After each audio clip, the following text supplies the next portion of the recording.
This is not the America that you knew. Look at how many people was in the building. Look at how many people was in the building, but it's only showing one person. Y'all see that? Y'all see that? Y'all looking?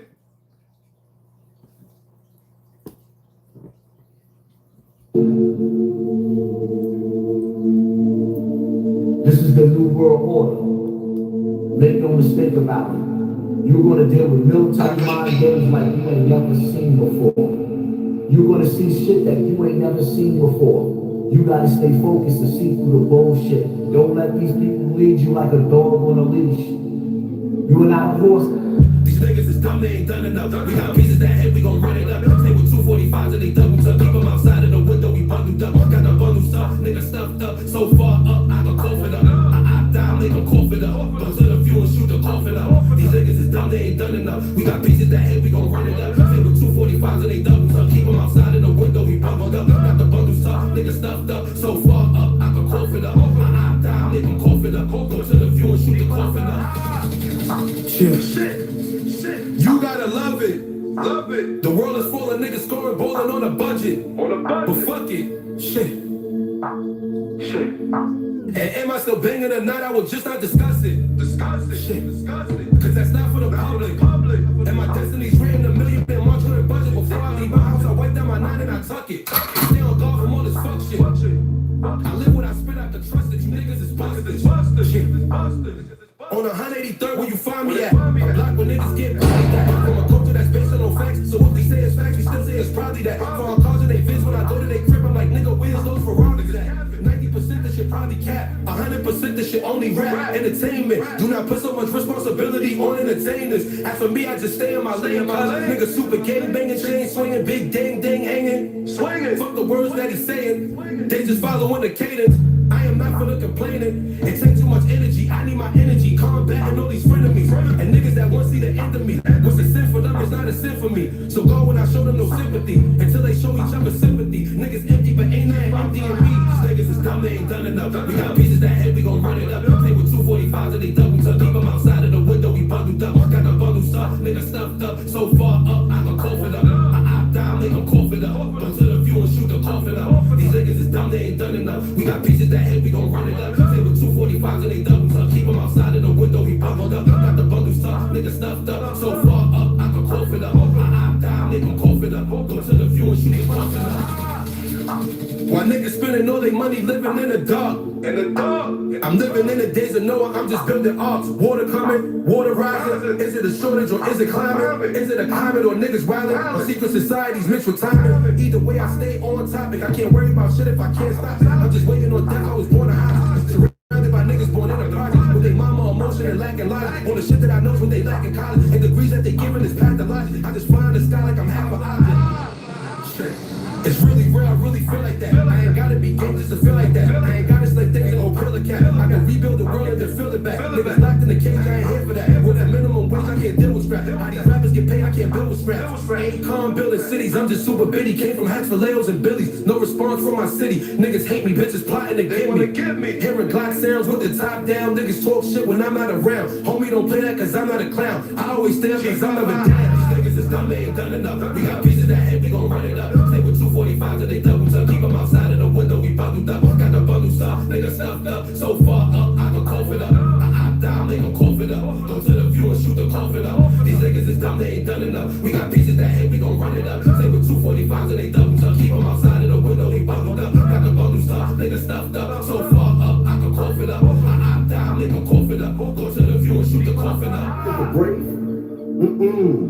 More like the land of the thief, the home of the slave. 2 million people go missing every year.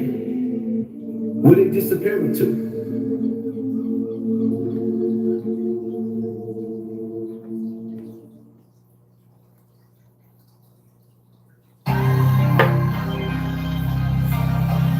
You know what we on, nigga. Vegas to the pound. Y'all, what's the word? Nah, we ain't got too much time.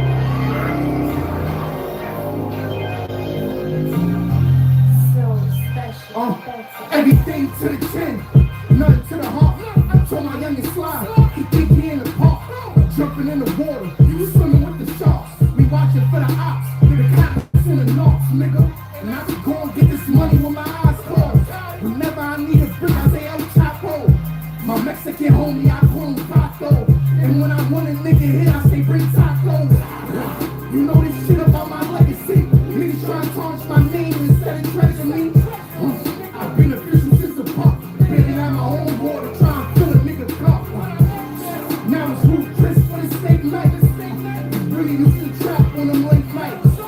First you get the money, then you take flight. Every day my birthday now, nigga, that cake right. First you get the money, then it's gang shit. We only talking money, that's our language. We wanna see the picture, I can paint it. Headshot, we try to make a nigga famous. The loyalty, I hope he never break it. He wants to got it back as motivation. He only talking money, that's his language. 10 chains on, bitches think I'm famous.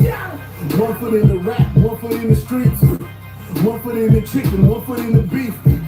40 California nigga memories. Last indictment that came down, I had to put a friend to sleep. Be discreet, pistol seemed like T. Marie. Free Lorraine, close as Bell, I knew he was gon' jump it. That's a little me. Cash lord, motherfucking task force. Every single brick and whip I got came with a passport. CLD with me, I ain't ask hombre for no favors. I tolerate no hatred, drawing niggas like they papers. Investigators questioning neighbors about the traffic. They say he be just rapping, I think they thought it was packaging. Walking out the studio, on FaceTime with Julio. Don't worry about no immigration, he can get him to me low. I told him take it slow, don't listen to him, don't be stupid up. They putting crazy shit up in your head like you Coolio. Man, nigga.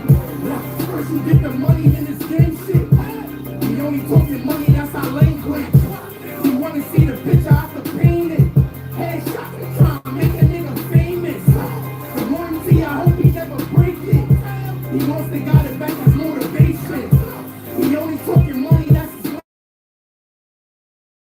language. Famous.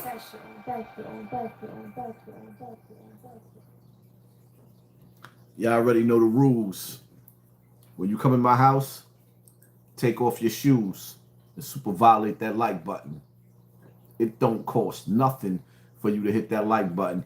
And as you can see, when this live started, for the first 2 minutes, it showed there was only one person in the building, and we had a bunch of people in the comment section. So y'all already know whatever bots they put on this channel, they definitely got the bots activated. As you come in, violate that like button. Somehow we got to figure out how to get these bots, whatever glitch they put on this channel, we got to figure out how to get it off. Jay, what we doing here, listening to music or getting down? Well, right now, getting down to what's happening. Well, we getting ready for this live, but you know, we got to wait for people to get in the building. So the music is off and I'm talking. Thank you for sponsoring this war. It's a lot going on, right?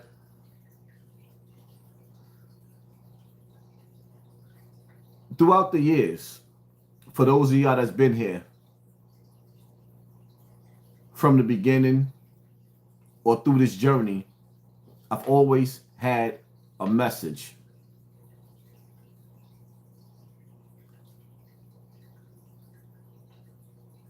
It's real scary when you look at the times that we living in. And then when you take it back to some of my best lives, it was always predicting what was going to happen in the future. And a lot of people used to make videos and say, oh, that nigga Hassan Campbell, he just be trying to spread fear and, you know, the shenanigans, right? But we here now. We are actually alive to see the president, Donald Trump, the first in our history, in my lifetime of being on this earth, to deploy the military through urban areas. Now,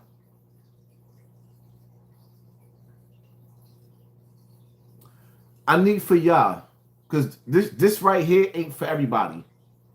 You can lead a horse to the water, but you can't make everybody drink. Remember when you watched the movie The Matrix, there was a world filled with people still walking around like everything was normal. And then there was Neo in the Matrix. Some people going to take that red pill. Some people going to take that blue pill. The path that you choose is yours. Once you put these glasses on, these seeing glasses, what you see is not for everybody to see. You can't take everybody with you. You can't save everybody.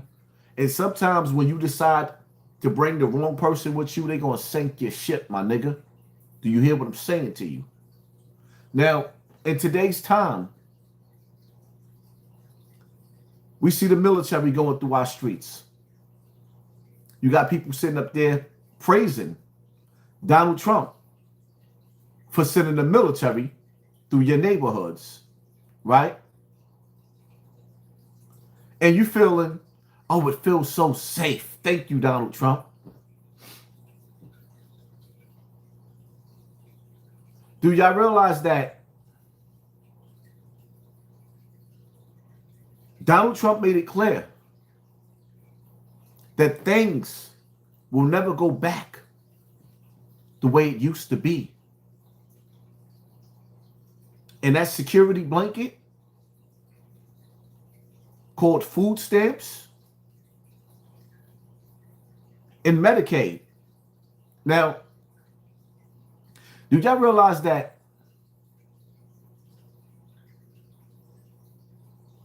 Trump made it a crime to be homeless? He just cut your programs. He just cut your food stamps. And at the same time, there's jobs being taken over within the next 2 years. They're saying that the majority of this country is going to be ran by artificial intelligence. So a lot of you stupid niggas that got jobs, you laughing at people because they don't have welfare no more. But you're not realizing that as time goes along, and we're not talking about years down the line, we're talking about within the next 6 months, a year, 2 years, the streets of America is about to get ugly. And the military is already in place. See, what y'all don't understand is that the wars overseas have temporarily been ended because the true war really is based on the people.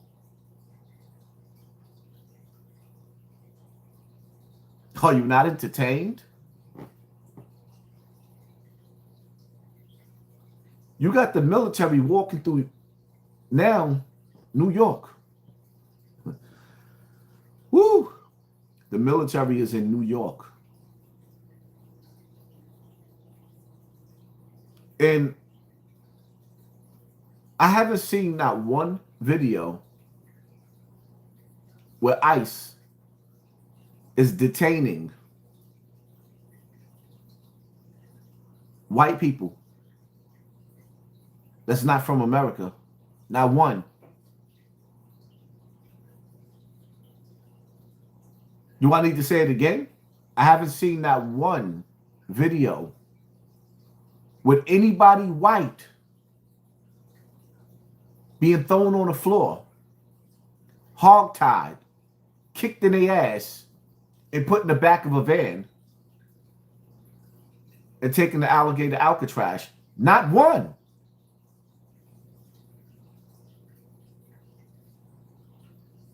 I haven't seen not one ICE vehicle pull up in white neighborhoods.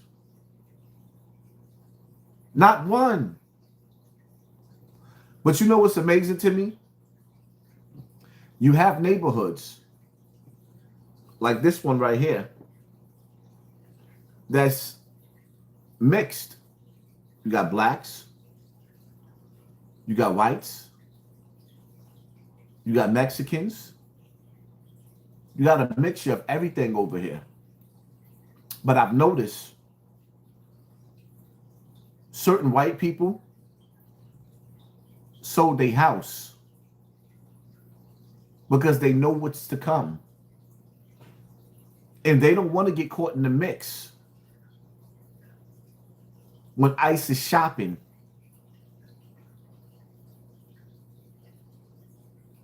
For illegals. Here's the reality of it, right?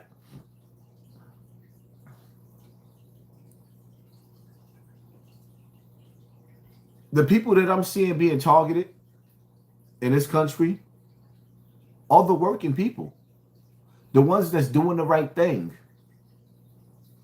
The ones that's actually going to court, that's in the process of finalizing being a citizen or being taken out of this country and shipped off overseas.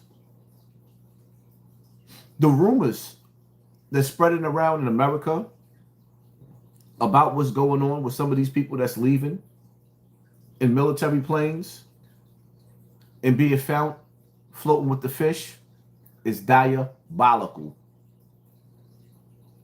It's scary.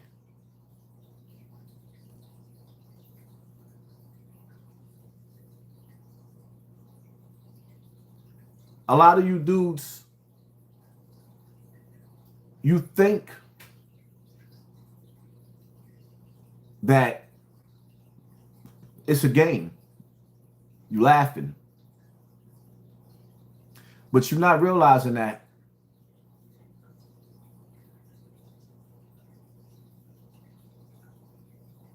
the streets is getting ready to turn upside down. And some of you people don't know what it's like to be hungry. You've never experienced what it's like to be hungry. What scares me about the times that we living in, the days of Sodom and Gomorrah, right? What scares me about people is that a lot of you people in America, this is supposed to be a Christian, Christ-like. You pray in the name of Jesus, but you walk in the light of Satan.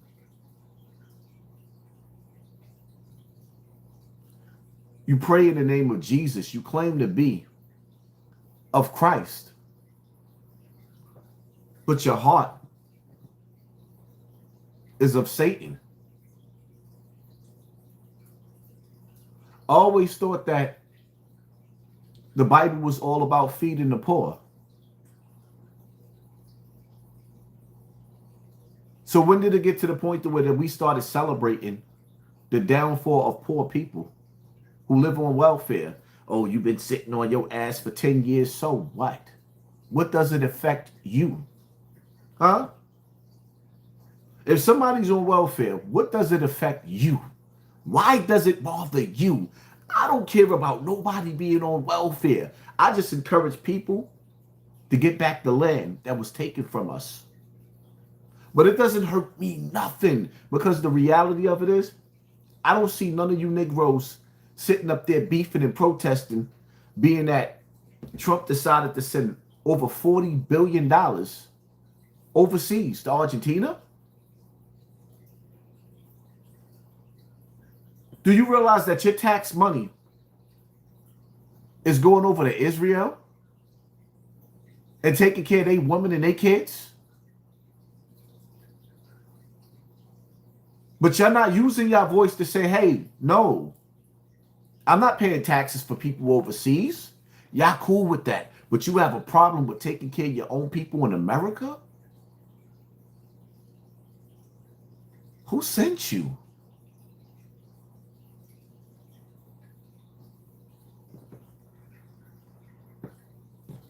Ray, thanks for your voice, Haas. You changed me for life from when you were in your driveway. Oh, you remember that in the Audi. Now in the new crib at my job for 4 years, got off the block and started families. Thank you, Haas. No, thank you, family, because I appreciate the fact that people like you are actually telling people, all the people, the thousands of people that's watching us, that my voice do mean something, even though people try to make me out to be, you know, public enemy number one. I appreciate the people that I have inspired to do good things, because that's what I came here for. I am a content creator, or what they call, whatever you want to call us. I'm an influencer. I'm trying to influence people to get to do better things, to get your life together, to get your land back, to get a piece of the pie. America. America is for sale. This corporation, because it's not a country, it's a corporation. And we the working bees, aka the slaves. But up until now, we are able to buy the land back that was taken from us. Playtime is over. We only got a little bit of time to get our to really get our shit together. We only got a little bit of time, because the reality of it is we are moving towards digital currency. And if we don't get rich or die trying, or you hear what I'm saying to you, if we don't get rich or die trying, we are going to be slaves to the elite. Where that when they snap their finger, they can decide to turn off everything. One button will control your whole life.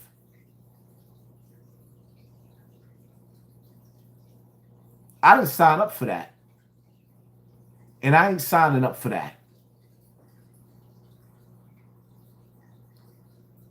I mean, Yaha, your voice is powerful, Haas. Your message is needed right now to wake up our people up.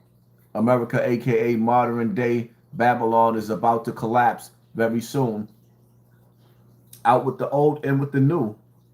They got a new empire coming in. And this one is going to be brutal.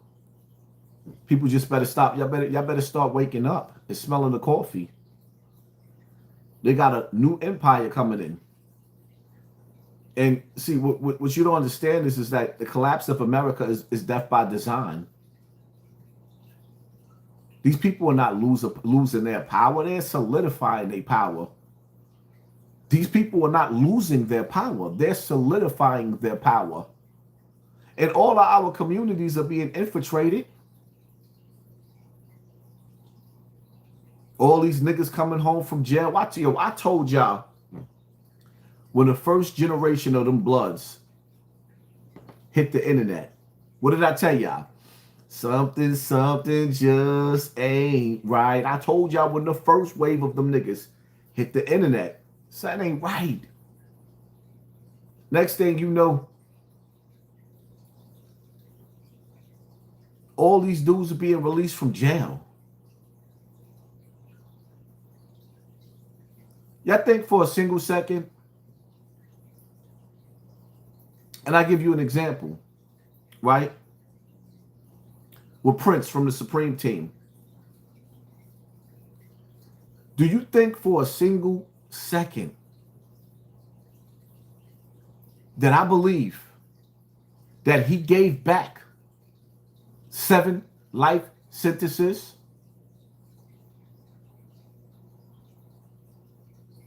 Do you think for a single second that I believe that Prince gave back 7 life sentences? 7. No, I don't believe that. Absolutely not. Kings. And I got a right not to believe that.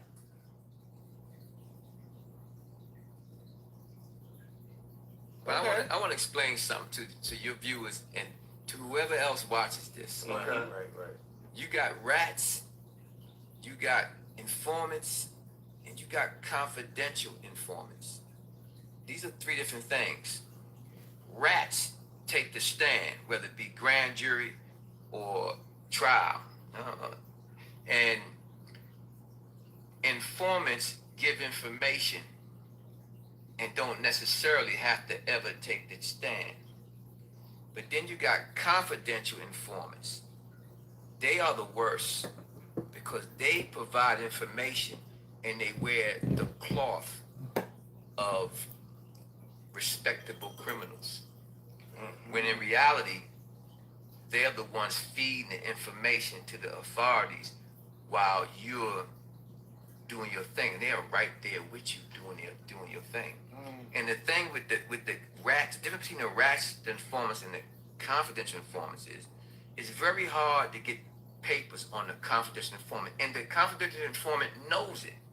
And that's why you hear most confidential informants say, where's the work? The reason why that happens is because they know their handlers protect their work so seriously.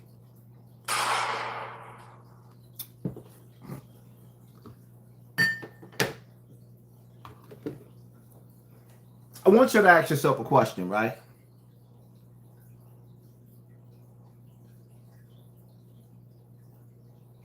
That other people asked.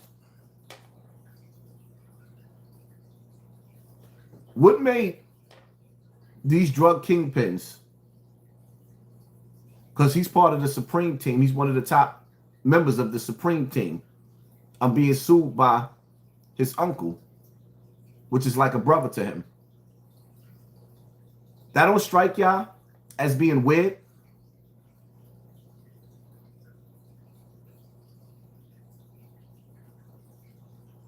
Put a 1 in the comment section if it strikes y'all as being weird. That Supreme, a dude that labeled Tony Yayo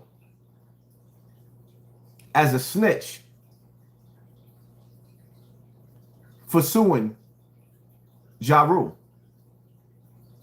Supreme put it out. Murder Inc. put it out. Supreme Team put it out. Niggas that was from the Supreme Team that I'm speaking to. Because all them niggas still don't rock with Preem. Like, nah. He labeled Tony Yayo a rat for suing Ja Rule. But they suing me. So we got Wack 100 calling me on the phone, or texting me rather. I should have sent the text message to my other device, telling me that I only got 10 days to respond. How do you know? So we already know that Wack 100 is government. We already know that. Wack's government. You got Supreme, a nigga that's doing life in jail, double life in jail. Tekashi 6ix9ine comes out of nowhere and starts doing interviews all over the place, violating me. I thought we was cool, right? I thought we was friends to the end. Where's that coming from? All of these years, Tekashi, after we just sat down and I fell out with Wack, I might have spoke to Tekashi once or twice, and after that, never spoke to him again. When it came out that them dudes were supposed to have a meeting with me.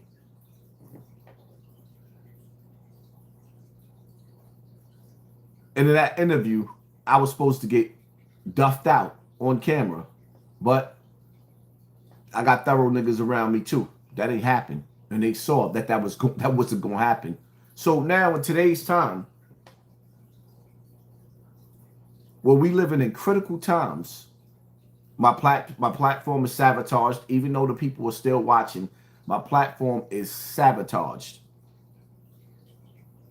Y'all know well enough to know that we should have way more than 1,400 people in the building on this platform where y'all done see me have 20 or 30,000 people watching at one time. But it is what it is. You think that I don't believe that there's a higher power behind the shit that's going on with these niggas. And some of these niggas that's being released from jail only have one mission. And that's to destroy any voice that really, really cares about the people, especially a black voice. Nigga, y'all act like y'all didn't see what they did to Charlie Kirk. I'm not saying he was a hero, not for black people, but he was for white people. He wasn't a hero for black people, but he was a hero for white people. And he was a voice. We live in a day and a time where your voice will get you decapitated, my nigga. Your voice will get your TV turned off. Let's not forget that. But yeah, for those of y'all that haven't been paying attention, Supreme from the Supreme team decided that he wanted to sue me. And I'm like, really? I just want to give y'all I want y'all to listen to something, right? Because some of y'all don't know who this dude is. So I just want y'all to listen to like a little piece.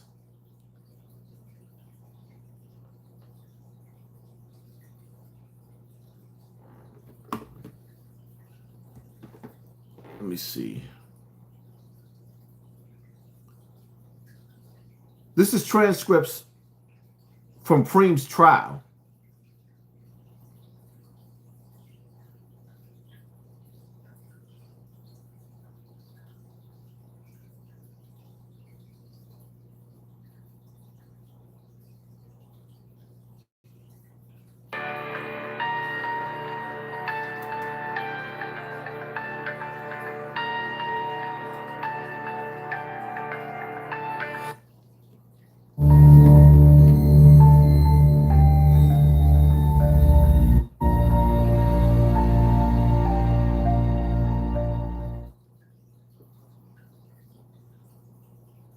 Did you start looking for Big Nose Troy right away? Maybe 2 weeks later. And for this killing, did you use the same people that you had used before? Initially, yes, but I couldn't get in touch with Les because he was upstate somewhere and I wasn't going to use TJ. Why didn't you want to use TJ? Because he didn't fire any shots. Now, do you remember when this was that, first of all, do you remember when E Moneybags was killed? No, I don't remember. I'm going to show you what's been marked for identification as 3500-EM-3, just for the witness. And do you see that on your screen? Yes. Having taken a look at that, does it refresh your memory of when you killed E Moneybags? Yes. When was that? 2001. Do you remember when in 2001? No.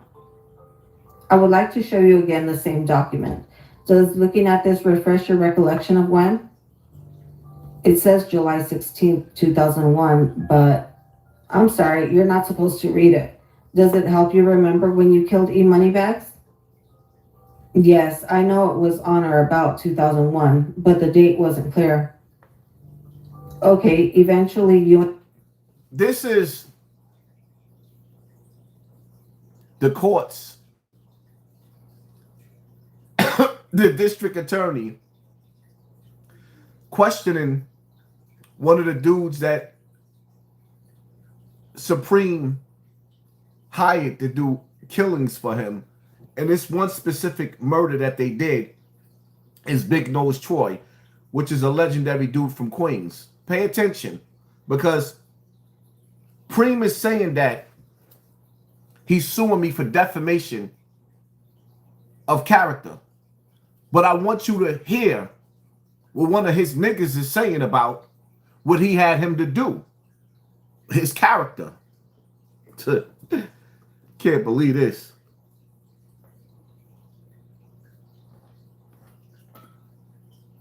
Your hit team killed Big Nose Troy, correct? Yes. Do you remember when that was? A few months later. Also in 2001? Yes. All right. So you said that you were not going to use TJ for the murder? No. And you said that did you start looking for Big Nose Troy with Les? Yes, I did. He was in Maine, though, around the time, because we continued to look. He used to get back and forth out of town, him and TJ. Around that time, he was not available. He wasn't around. Do you remember looking for Big Nose Troy when Les was there? Was it the same pattern that you just described as far as looking for e-money bags? Yes. Now, when Les wasn't there, you had two people, two shooters you were missing. Is that right? Yes. What, if anything, did you do to make up for that? I hired eBay. You hired the defendant eBay to participate? Yes. How did you meet eBay? Through a guy named Kiddo. Kiddo? Yes, Kiddo. His name is Crawford. Do you know where Kiddo was from? From Brooklyn. Do you know where in Brooklyn? Not exactly. How did you know Kiddo? He was out of town in Pennsylvania with me. Selling drugs in Pennsylvania, is that right? Yes, he didn't sell drugs with me. I just knew him from being out there. Was he selling drugs also in Pennsylvania? Yes. How was it that how did you spend time with Kiddo? Actually, from Pennsylvania. Actually, he became one of my better friends. How frequently did you see Kiddo in around 2000, 2001? I used to go to Brooklyn every now and then to go see him. And how did you meet eBay through Kiddo?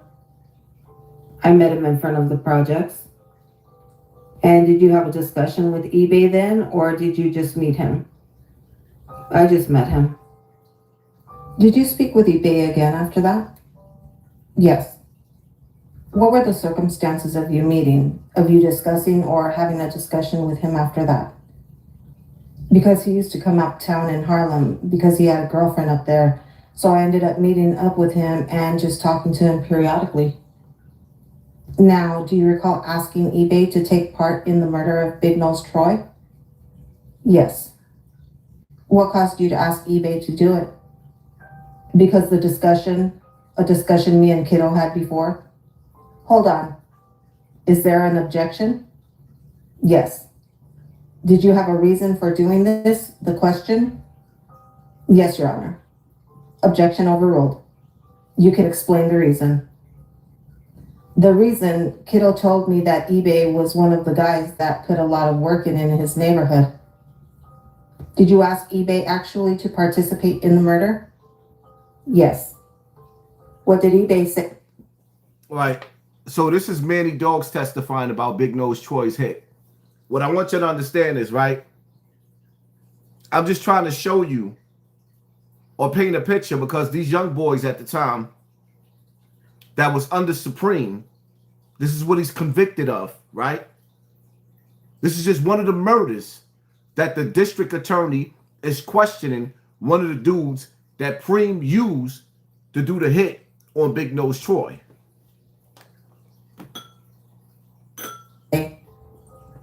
Yes. Did you offer him the money right away, or did that come later? Instantly. I told him he was going to get paid. Did eBay then start looking for Big Nose Troy with you? Yes. And did you use the same lake house as a restover spot? Yes. And do you remember whether or not eBay, from your observations, became friendly with anybody in the hit team that you already had? Yes. Who was that? Broughton. Tripp? Yes, Tripp. And how long? You and your team eventually murdered Big Nose Troy, correct? Yes. How long did you look for Big Nose Troy, do you think? Maybe a few months. Did you have access to the same guns as you had before? No, we had different guns. How do you know they were different? Because we swapped them out. I gave the old ones back to Supreme. He gave me new ones. Did you have the bulletproof vest at that point? None of us had it on, so I don't remember if we still had it. Somebody ended up stealing it later. Did How About still drive you around? Yes, he drove us around periodically.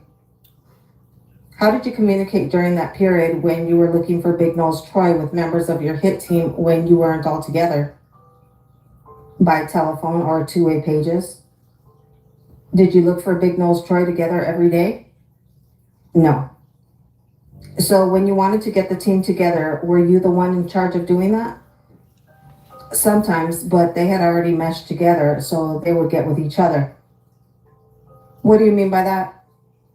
They would just come together at the house in Queens, and How About would just ride them around. How did you know that? Because I communicated with them on that. They let me know that. Did eBay participate in those searches? I can't recall if he participated in all those searches. He participated in some of them? Yes. Now, eventually you ended up killing Troy. How did you find out where he was on the night he was killed? I had a two-way page from Supreme Mcgriff, and what he said was that it was a lot of bitches out the club. Excuse my language. What did you understand that to mean? I understand it to mean that the guys that we were looking for was over there, was in the club that he was telling me about. I'm just trying to paint a picture, because I'm going to let this play out. It's not too long, but I'm just trying to paint a picture. Like, how this nigga got the audacity to be suing me for defamation of character. And was that based on anything that led you to believe that? Yes, that was kind of a code for us. We had been in different clubs before looking for the same guys, and we just call them bitches. Had you seen Big Nose Troy before? No. So what did you do once you got this page from Supreme? I was already in Queens. We had been searching for Big Nose Troy already, and I was on my way. We was on our way leaving. We was about to go home, go back to Harlem, and I asked him where was How About so he could direct us to the club, but How About was unavailable. So what did you do? I told him to send me the address and we would try to find it ourselves. Were you already in Queens driving around on your own? Yes. How did you know your way around at that point? I had been riding around for so long that all I did was follow directions. Who was in the car with you riding around? It was me, eBay, Barry Broughton, and Smiley. Who was driving? I was driving. Did you have guns with you? Yes. How did you know that? Because I provided the guns. How did you know what Big Nose, who you were looking? Learn from the mistakes of others. These same killers that was running with the Supreme team, it's like, listen, I'm not here to defend Bimmy. Bimmy has to defend himself. I can't say whether Bimmy ratted or he didn't rat. But what I'm saying to you is, these are part of the Supreme team right here, testifying on what Preem had them do. The whole Supreme team was filled with rats. And these young boys at the time that he had throw away their life. But you want to sue me for defamation of character, my nigga? You suing me. Let me let this finish playing because I'm going to go in.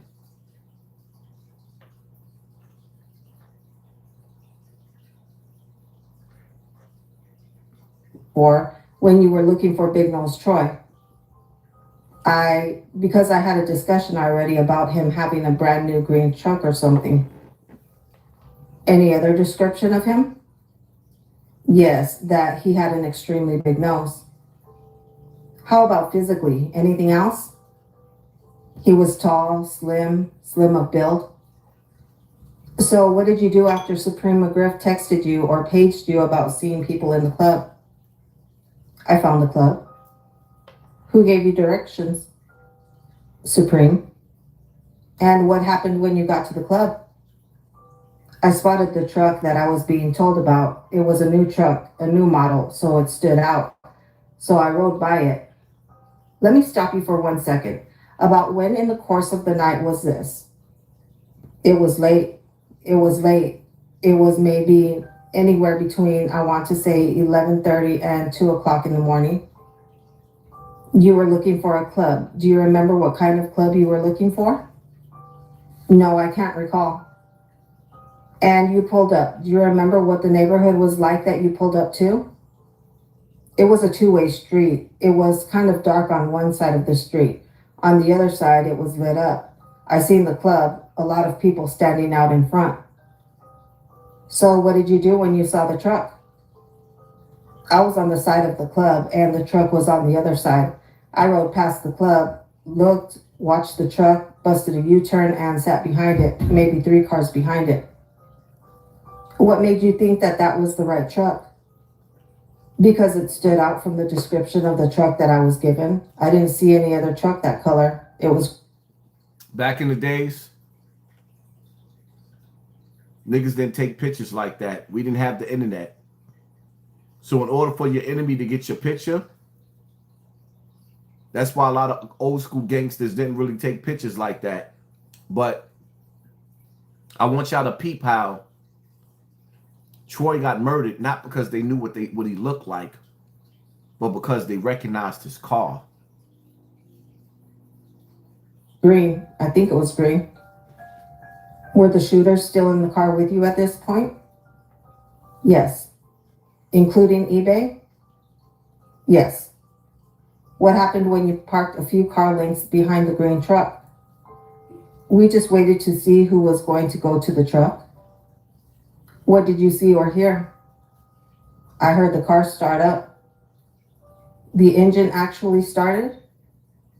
The engine of the green truck actually started up. I was trying to figure out how the guy got past us because we didn't see anybody. What did you see happen at that point? Then I seen a guy that looked like he fit the description with the big nose, slim. He was walking towards the car. He was turned towards the direction of the club and he said, "Do you all know anything about this?" Where was he walking from? He was walking from the club side to the other side of the street.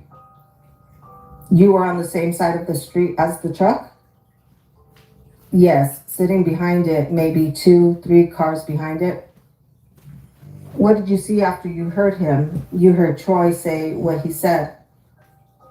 I saw him walk across the street in the middle of the car.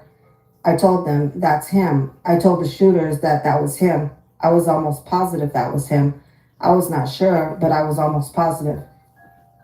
Let me ask you this. At the point that you told the shooters that, you said you weren't positive? I wasn't positive. You didn't have a photograph, did you? No. Did you make any other effort to confirm that this was the right person?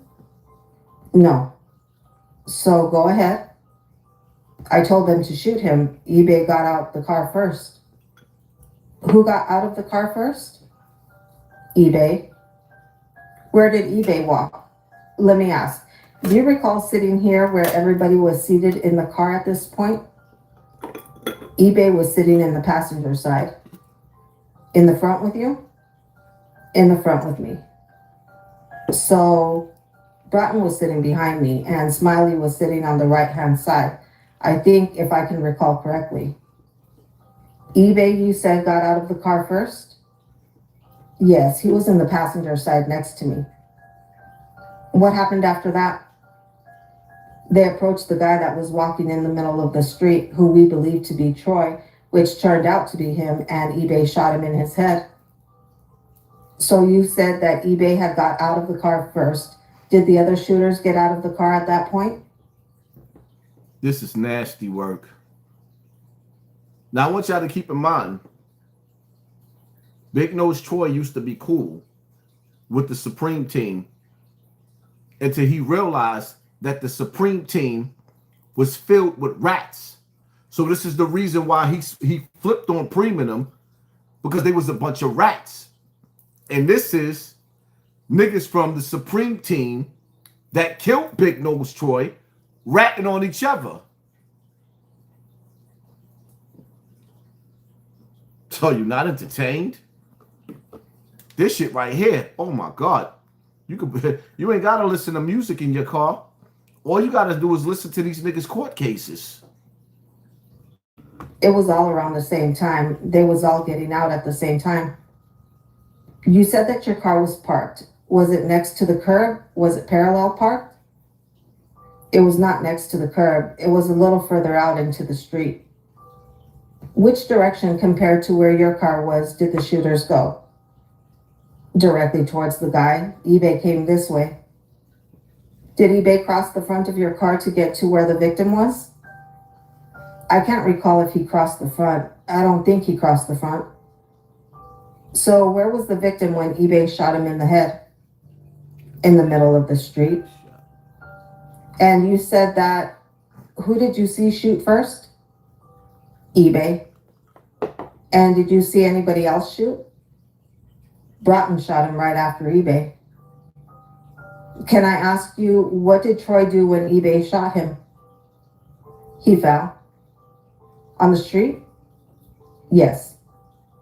And what did eBay do after shooting? Do you remember how many times he shot eBay? No.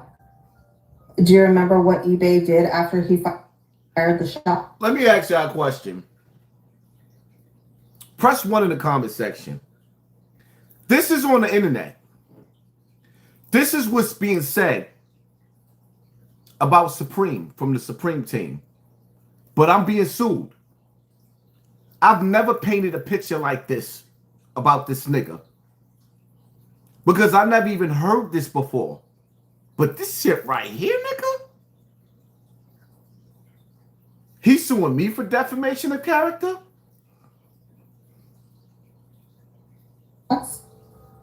Started walking towards the car that I was in. You said that you saw Broughton shoot? Yes. What did you see? Where did you see Broughton shoot? Just in a downward motion. I couldn't see clearly where he hit him at. And then what did you see after that? I seen Smiley shoot him too, like almost as an afterthought. And where did the shooters go at that Nigga said, I seen Smiley shoot him too. point? They got back in the car with me. Where did you go? I pulled off. I drove around the body and I waited at the light. What did you do after you got to the light, at the light? I was trying to calm Smiley and Broughton, calm them down. They was in the back screaming at each other. Broughton was mad that Smiley actually wasted the gun. What do you mean by that? Hold up. So these niggas got into a fight with each other. Because after the shooter shot Big Troy, one of the other niggas came and shot him too. But they arguing now in the car because the first shooter, like, I hit him in the head. He was already dead. You shot him again with a different gun. You just wasted a gun. Listen to this. But the nigga got the audacity to be trying to take me to court. Something just ain't right. These niggas is different. He felt like the guy was already dead. Why did he shoot him to waste the gun? What do you mean by waste the gun? Broughton is a little gun fanatic. What does shooting with someone with the gun do to waste it? You have to get rid of it. Because it can be traced. Is that what you were saying? Yes. You tried to calm them down, and then where did you go? I made a left turn and I started driving. I asked eBay, I was going to drop him off first. He had to give me directions to get to where he was going. Where did eBay want to go? To Brooklyn. What did you do? I just followed directions and just drove with him. You drove with him where? From what I guess was Brooklyn. So you followed eBay's directions somewhere? I just followed his directions to where he wanted to go. Did you get to where eBay wanted to go? Yes. What happened? I asked him could he get rid of the guns for me. What did he say? He told me yes. What did you do after that? We gave him all the guns and he got out of the car and he gave us directions to get to Manhattan. Did you go to Manhattan at that point? Yes. What did you do when you got to Manhattan? I dropped Broughton off and Smiley and then I went home. I'm not sure if you said this. You said that the car started before the victim was actually in it? Yes. Did you see how that happened? No, I was confused, but I guess he had an automatic starter. Rest in peace to Big Nose Troy, who died because he used to be cool with Preem until he found out that Preem was harboring rats. See, here's the thing, right?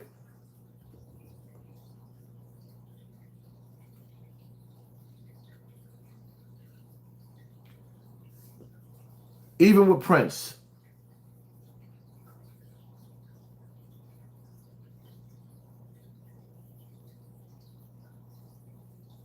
you do 35 years in jail.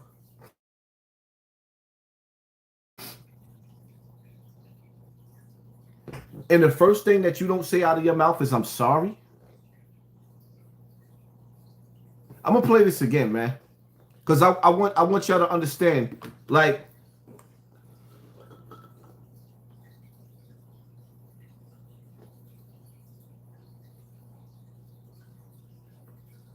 matter of fact, I like what Mikey B had to say about this situation. The names of the title Supreme and Bibby. These men are like 60 years old. I don't know their ages. They're older than me. They came out the house in 85. They was hustling, coming out of high school. So they gotta be 60. And that street shit is still haunting them. That shit is still haunting them. They still coming to the internet trying to get free from prison, trying to clear their names.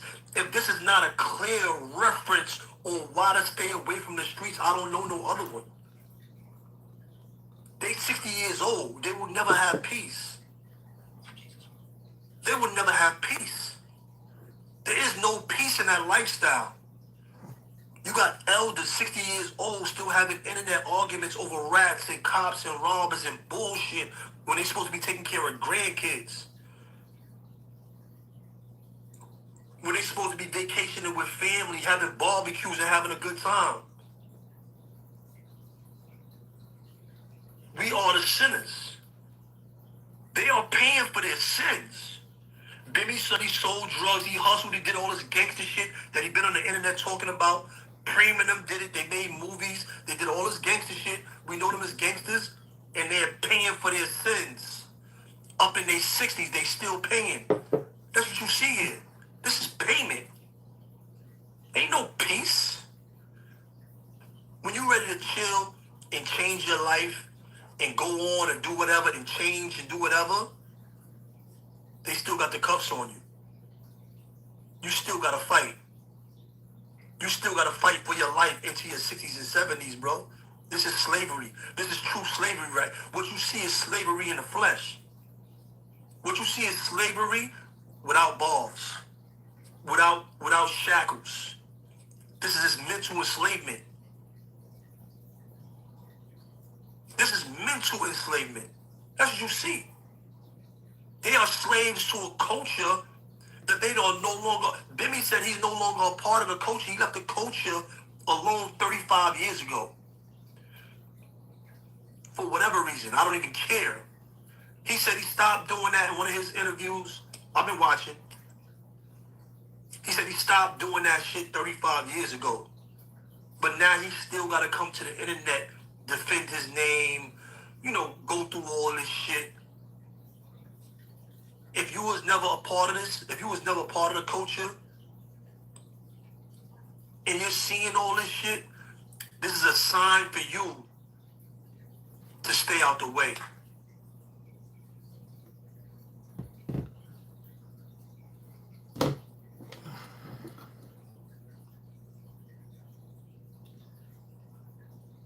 You know,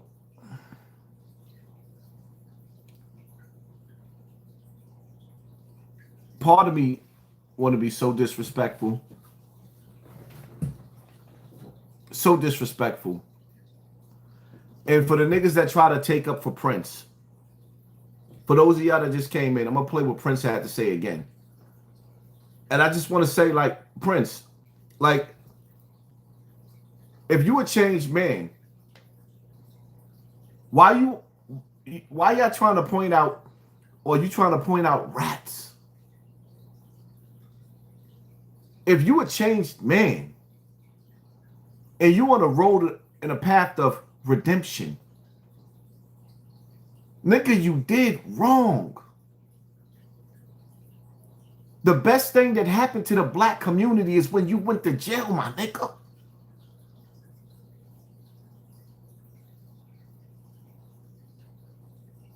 You come home from jail after 35 years and you want us to believe that you for the people, but you breaking down to the people about who's a rat, who's a confidential rat. My nigga, why you don't break down to the people how the FBI and the CIA infiltrated the black community in y'all days with those drugs? So most of you niggas that was selling drugs was being supplied from the FBI and the CIA. And y'all number one mission was to cripple the black community. Are you not entertained? Prince, is this not why you was here? You got the audacity to come home from jail acting like you the savior of Rome. But at the same time, you want to point out to the people who's a rat. Are you innocent, my nigga, or are you guilty? This nigga ain't come home and say, yo, these niggas lied on me. Calling niggas a rat. And then you spitting in the face.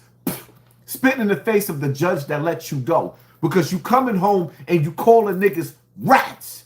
If you innocent, a nigga didn't rat on you. He lied on you.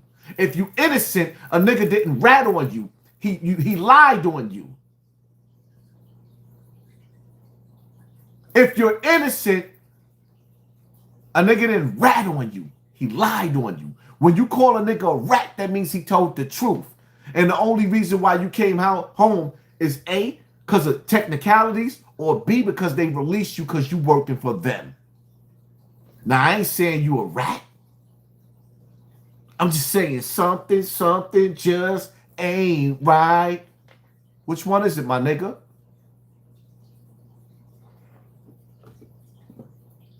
Because you dealing with an intellectual mind, my nigga. You're not dealing with a fool. So, explain to me. Why was this even part of your conversation? If you was an innocent man, why are you breaking down rats and confidential informants?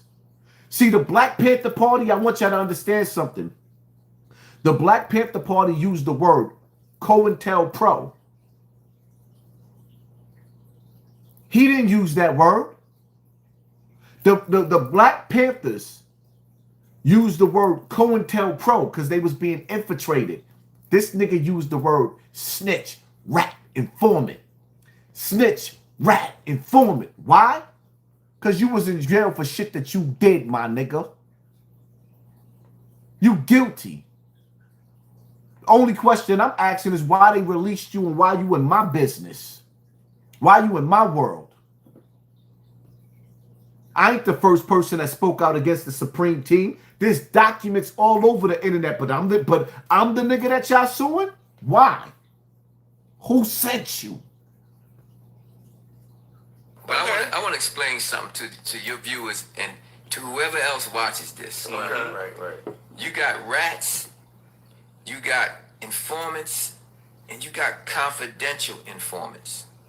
These are three different things. Rats take the stand, whether it be grand jury or trial. And informants give information and don't necessarily have to ever take the stand. But then you got confidential informants. They are the worst because they provide information and they wear the cloth of respectable criminals. What kind of information, my nigga? That information that the rats are providing, is it true? Scooby-Doo? Is it true? Come on, my nigga. Sometimes y'all niggas gotta watch what y'all say on this internet. Because what this coward is doing, right? He wants recognition. He want to be recognized. Yeah, how 50 Cent said. Preem was the businessman and Prince was the killer. In Queens. That shit y'all was doing out there wasn't working in the Bronx, my nigga. It wasn't working in Harlem neither. Yeah. It wasn't working in Harlem neither. Yeah, we done heard them stories about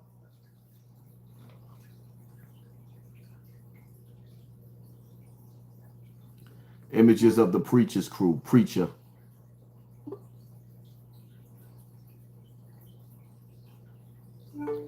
Images of the Black Hand of Death. Preacher from Harlem. Preacher's crew.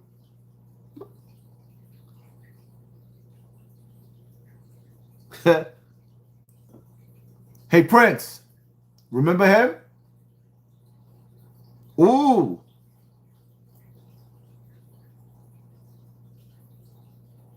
When are y'all niggas gonna ask Prince about this story right here? Since you talking, you doing a world tour, and you running your mouth. We want to hear from your mouth what happened between you and Preacher. You know that dangerous, notorious nigga from Harlem? I mean, because we heard the story, and I'm not saying it's true. I'm saying I want to hear it out of your mouth. But I'm going to regurgitate what we heard. We heard you stepped the Preacher in jail, and you called Preacher a rat. And we heard this dude right here. He gave you some sleepy time tea, my nigga. You want to know what sleepy time tea is? I'm saying allegedly. I'm not even saying that this is true. I'm saying I want to hear your side of the story. Because this nigga right here, nigga, this, how Big said, black nasty as ever. However, I wear coochie downs to the sock. This black ugly nigga right here, I heard he hit you so hard that he knocked you out. And you went to sleep. You was snoring. You was snoring, my nigga. Why don't you tell us some of them stories?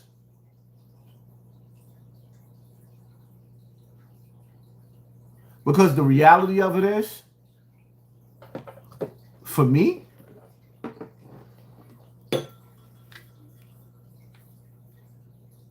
I'm not one of these dudes that's infatuated with the game, with the streets no more. I feel like the streets is overrated. The streets is washed up. I'm not infatuated with the streets no more, my nigga. The streets almost destroyed me. Matter of fact, the streets almost destroyed. The streets almost destroyed you.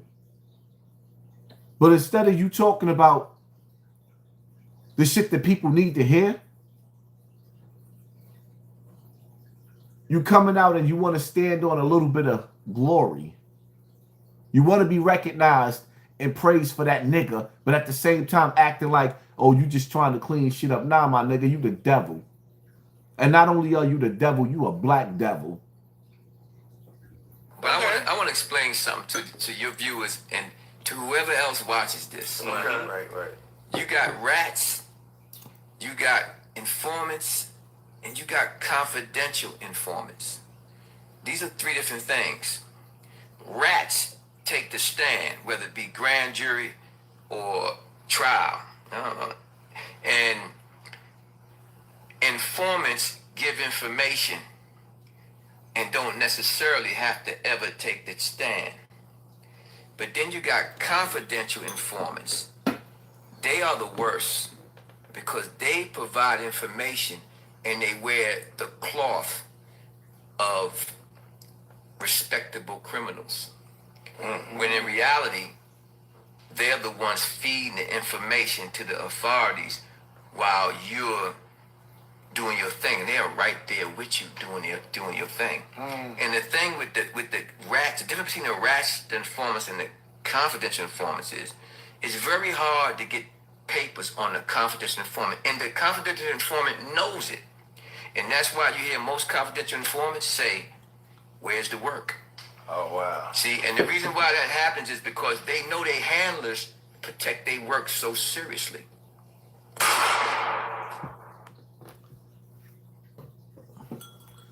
I'm gonna have fun with this. Go ahead. Let me ask you how you feel about, and this is part 2 question, and the Ghetto Quran. How do you feel about that song? In the Ghetto Quran, when I heard about it, I felt he was doing what a lot of rappers do. He was giving the people, they props. Right. I know people was like saying that, yo, man, he's saying too much this and that. Right. Shit, I'm the one that he said the killer, right? Yeah. And so I should be the more. He called you the killer. Your Honor, Exhibit A. This nigga didn't deny it. Most offended. That's a fact. Right? I wasn't offended because I was charged with killing people and I was found not guilty. So why would I be offended if I was found not guilty? Right. So the person had a perception that I was one way, the courts had a perception that I was another. So you sound like an old manipulator, my nigga. You sound like an old manipulator, from one killer to the next killer. I know what it's like to beat cases on technicalities. I've been charged with murders too, my nigga. I know what it's like to beat cases on technicalities. Nigga, who you think you talking to? I'm not gonna get mad because he was giving some words and giving some props. It doesn't bother me like that. I didn't even think of it like that. You know what I'm saying? Now, others may have, but that's not me. And I'm not saying that it's right or wrong, but for real, shit, I kind of liked the song. You like being called a killer? The worst thing that you could do is take somebody's life or drugs. You like being called that? Sometimes y'all gotta listen.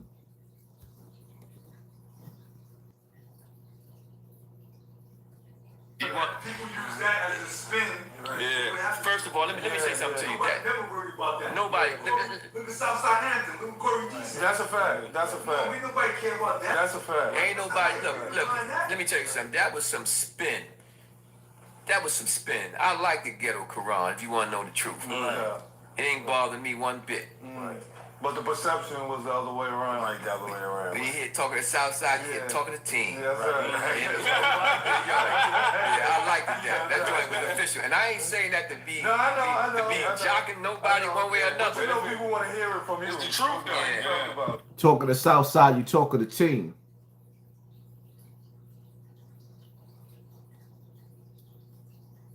He liked that. He felt good about the destruction that he did, and it was captured in a song. He liked that. Don't nobody like to be accused of something that they didn't do, but he like it. Don't nobody likes to be accused of something that they didn't do, but he likes it. Shout out to the 2,000. We finally got 2,000 people in the building. Wow. Yeah, it didn't bother me at all. No doubt, no It ain't doubt. bother me at all. Are you open to work with him if there was an opportunity? That's a good question, and I want to hear the answer to that. Listen, man. Right now, I'm getting my life together. I'm putting a piece of my life back together. And In your 60s? as long as I can control what the writers put together and be a part of the writing process in anything that I do, and you can best believe it's going to be a Supreme Team series or movie. Because I ain't going to accept no other way. I'm already on top of it. Hold up. Let me tell you something. How are you going to make a Supreme Team movie if everything that you went to jail for was false? Y'all suing me for defamation of character. If everything that I accused you niggas of is a lie, then how you making a movie? A movie of what, my nigga?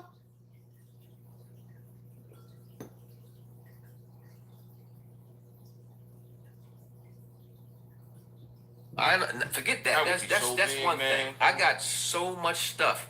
I can give a studio 6 years of content, 6 or 7 years of content for their platform.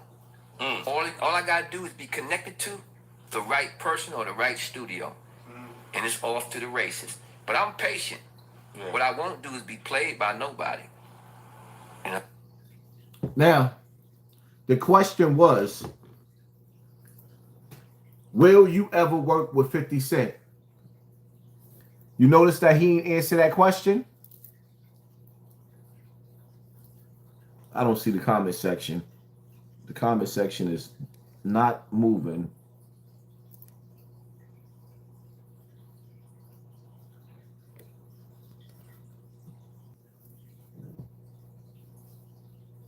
Notice that he didn't answer that question. But I got a question for you, Prince. All you YouTubers, this is where y'all want to clip. Y'all want this section right here. Right here. Prince. Who is Pookie?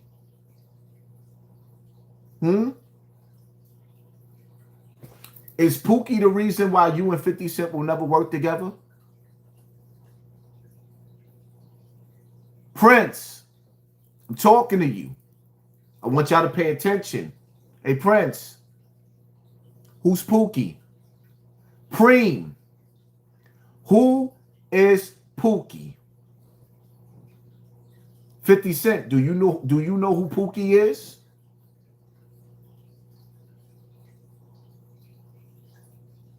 I think 50 really want to know if he don't know. Because when you watch the movie Get Rich or Die Trying, and you see 50 in the movie trying to figure out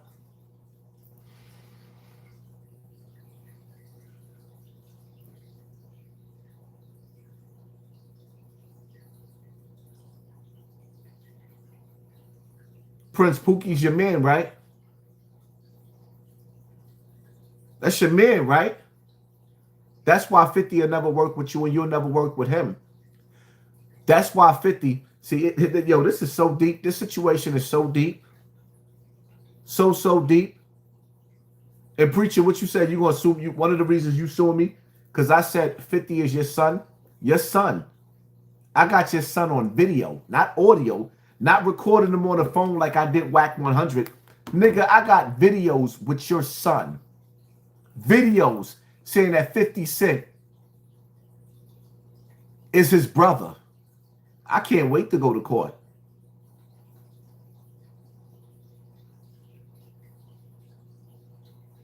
See, the sad part about it is I have to say allegedly. But the rumors, and I'm not saying it's true, but I do know the nigga that killed 50 mother was part of your crew, my nigga. I ain't saying that you sent him, but I'm saying Majestic in the movie, who's Pookie, my nigga? I ain't bugging. Who's Pookie? Now, I don't know if 50 know who killed his mother, but I know who killed his mother.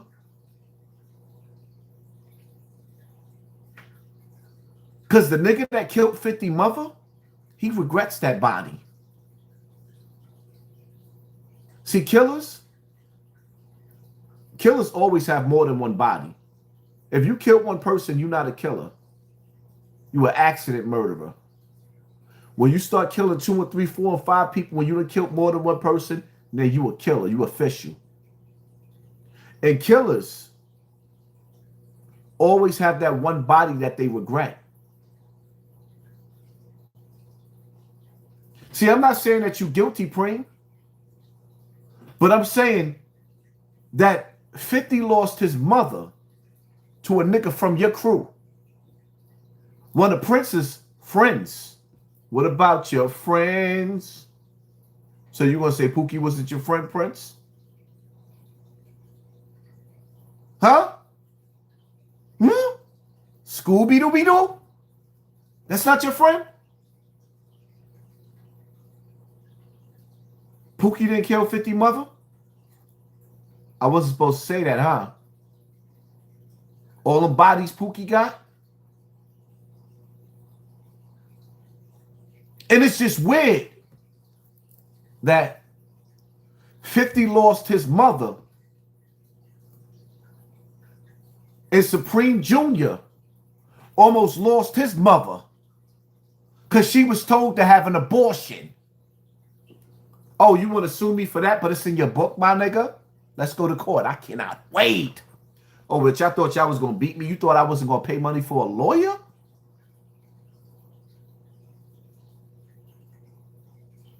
I ain't rich, but I ain't broke neither, my nigga. And you ain't getting $1 from me. Not $1. See, one thing I learned from child support.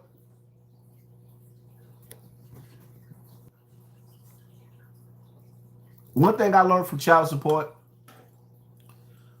My baby mother told me years ago, 25 years ago, my wife was always guapped up. And she knew that my wife was going to be my wife. And my first baby mother told me, yeah, I'm waiting for you to get married so I could take that bitch to court. That's what my first baby mother told me. My wife been making 6 figures.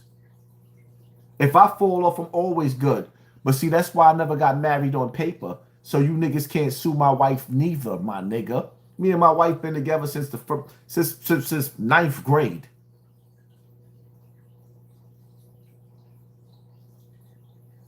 That's why I never got married. That's why I never put nothing in my name.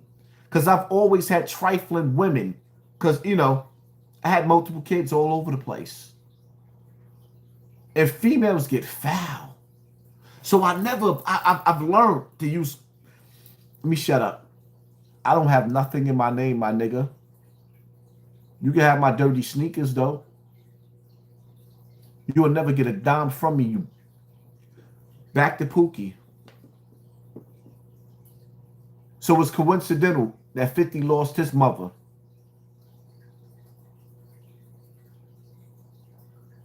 And Little Preem almost lost his mother too, my nigga. And you was the #1 suspect, and you put it in your book? And y'all niggas is trying to get me for defamation of character? You want to know what's funny? After you disowned your son on the internet, me and your son on the phone after I flipped on you, the reason why you suing me, me and your son is on the phone. You know what your son said to me? Your son said to me, Little Preem said to me, he said, I don't even know how to feel about him disowning me on the internet. I'm thinking this little nigga's heartbroken. He said, I don't really even care. I just don't want to lose the connections that I made through my father. He said, I don't know him. He's never been in my life. I don't know him, so I don't know how to feel. Your son just as foul as you.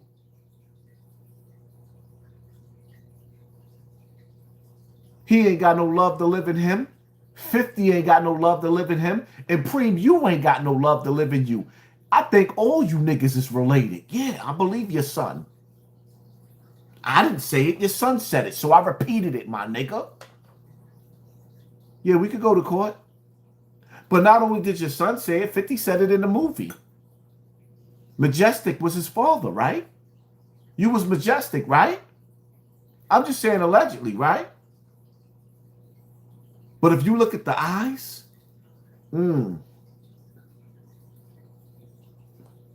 rest in peace to 50 moms.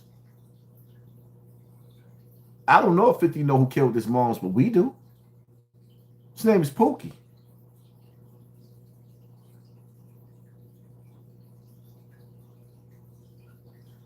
And anybody and everybody in the streets know that Pookie was down with your crew, my nigga. Prince, that was your mans, right? Nigga, I ain't scared of none of you niggas.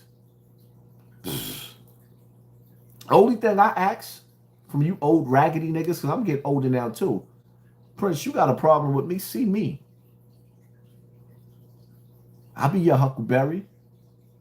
I got skills in the streets too, my nigga. And see, one thing about me, I ain't looking for no trouble. But I ain't ducking no smoke neither, my nigga. You can have whatever you like. Yeah. Well, that's what you wanted. You wanted attention, right? Prince, who's Pookie? Preem, who's Pookie? Y'all want me to really keep y'all want me to dig some more? Do you want me to dig some more?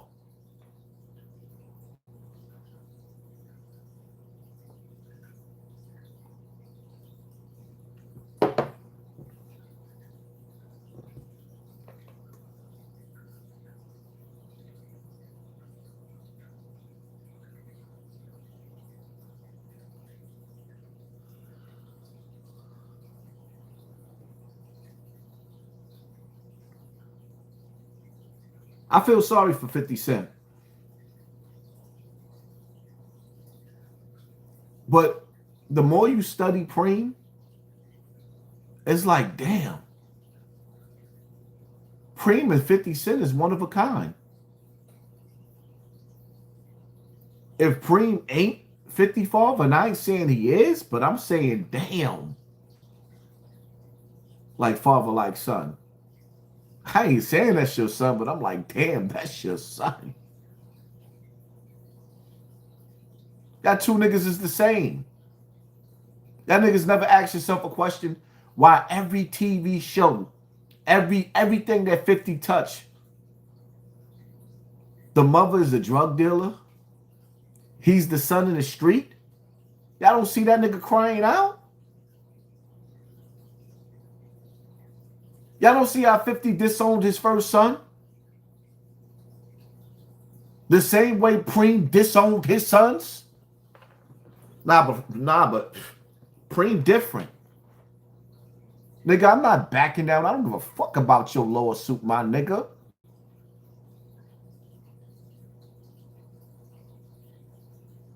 The only reason why little Preem mother didn't testify on you is because of Benny. The only reason why little Preem mother didn't testify on you, Preem, was because of Benny. Witness tampering.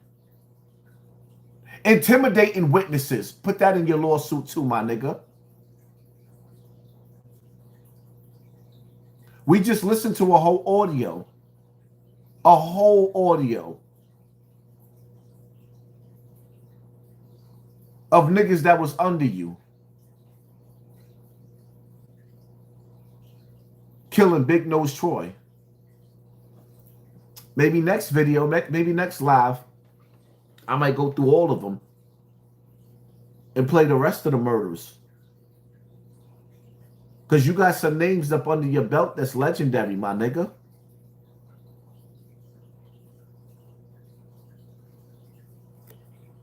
The Danza Project. Yeah, my nigga, y'all definitely was wrong. Y'all did me dirty, my nigga. And, you know, at the end of the day, people can make fun of me. I don't care if niggas make fun of me, but I just want all of y'all to understand. When y'all attacking me, y'all not attacking me. Y'all attacking the 12-year-old, 13-year-old version of me when Tekashi was sitting up there just dragging and dragging. And it's like, yo, I don't even understand that because me and Tekashi used to be on the phone every day. So what happened in between these years that made him want to say something so horrible where he actually made fun of what happened to me as a child? And then you look at the case that he had where them niggas was sitting up there with a 13-year-old girl. That's why all these niggas made fun of that video or that little post that I did with academics, and I said there's probably a bunch of predators in this room. And everybody was like, nah. And they made me look like I was bugging. But academics got a whole girl on the internet accusing him. Tekashi already had the charges. What part y'all don't understand? Off camera, the nigga had 1,000 niggas.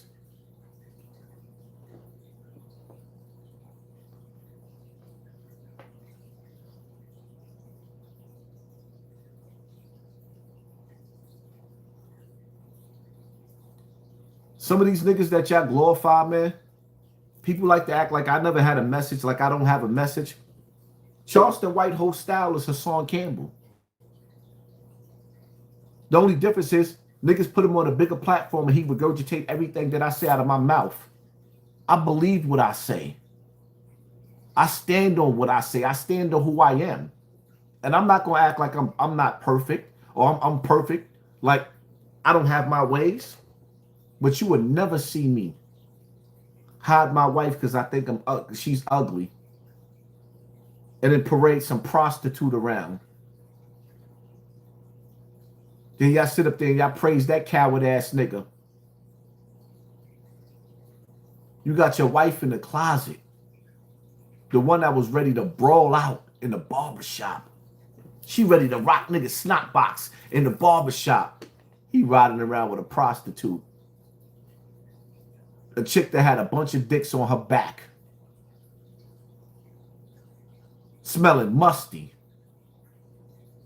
Sweating in the clubs. Spraying perfume. And your wife sitting at home because she's not good enough, because she don't look pretty enough. Y'all done took the most dustiest nigga on earth and made him famous. Took a nigga from rags to riches and made him famous.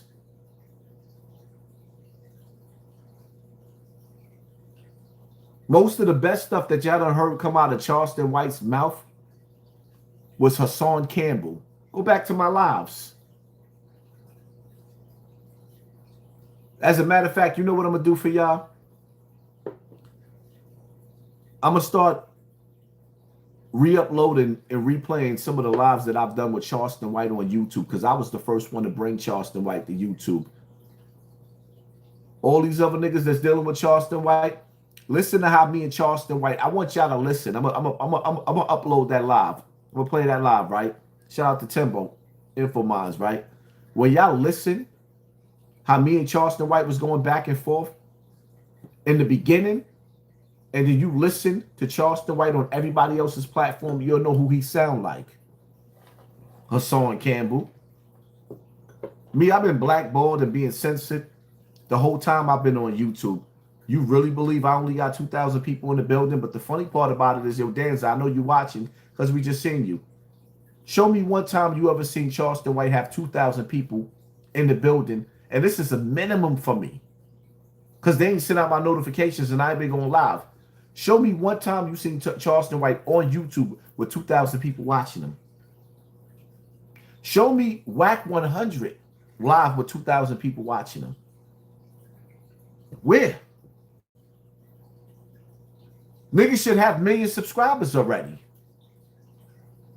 Let me see Charleston White work his own YouTube page every day, the same way I work my page every day, and see who stands tall.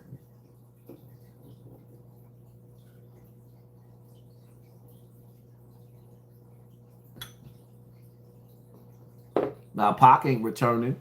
Pac was one of a kind. And the sad part about it is these rappers we stuck with today, I see your message. Pac ain't returning. Why would Pac want to return to this generation of people? I think we the worst generation of people on this earth. Because we lost compassion. We lost touch with love, compassion. At nighttime, people would make love. Niggas would be sitting up there playing Luther Vandross or playing Teddy Pendergram and catering to their woman and their woman catering to them. But now we going to bed with social media. Your wife ain't intimate with you and you ain't being intimate with her. They trying to look like these females and act like these females on the internet. And men are getting fed up.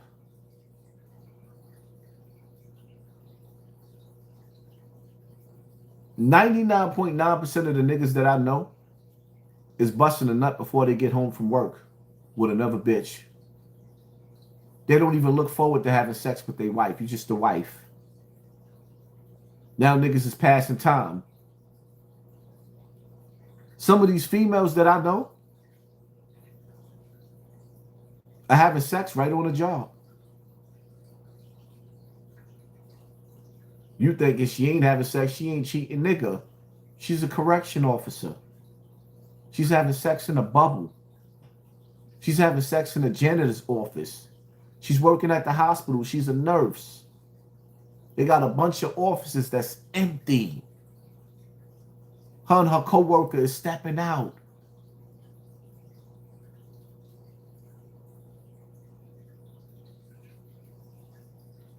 And she coming home to you with no interest. And you coming home to her with no interest. And the kids is just living in limbo. Love and marriage, love and marriage. Go together like a horse and carriage. Yeah, my nigga. Rest in peace to the black families. Rest in peace to the black families. No, I gotta play this piece of shit.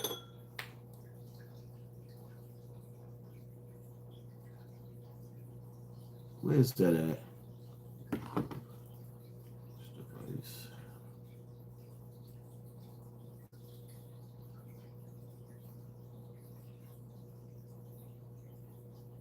A lot of y'all agree with this cocksucker. I don't. Because I don't see Latino men, Mexican men, Jamaican men, African men. Just a stupid American Negro sounding like this.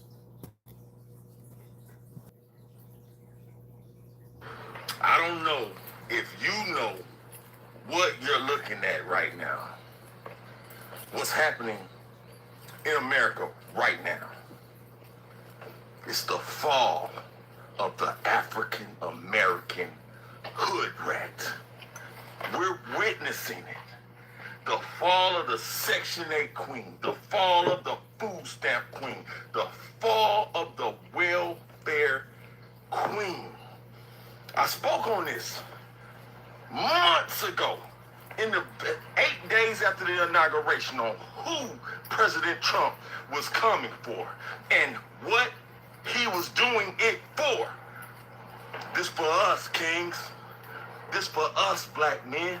They putting the black man back at the head of the household. If you can stand under. Shut up, my nigga. I'm gonna stop you right there, but I'm gonna let you play. Back at the head of the household. Let me ask the audience that's watching. Which one of you niggas that's watching me is not the head of your household? Put it in the comment section. Huh? I'm waiting. Which one of you niggas that's watching me right now?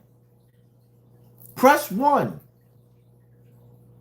If you waiting for Donald Trump and welfare to put you back at the head of the household. Press 2 in the comment section if you rule your house.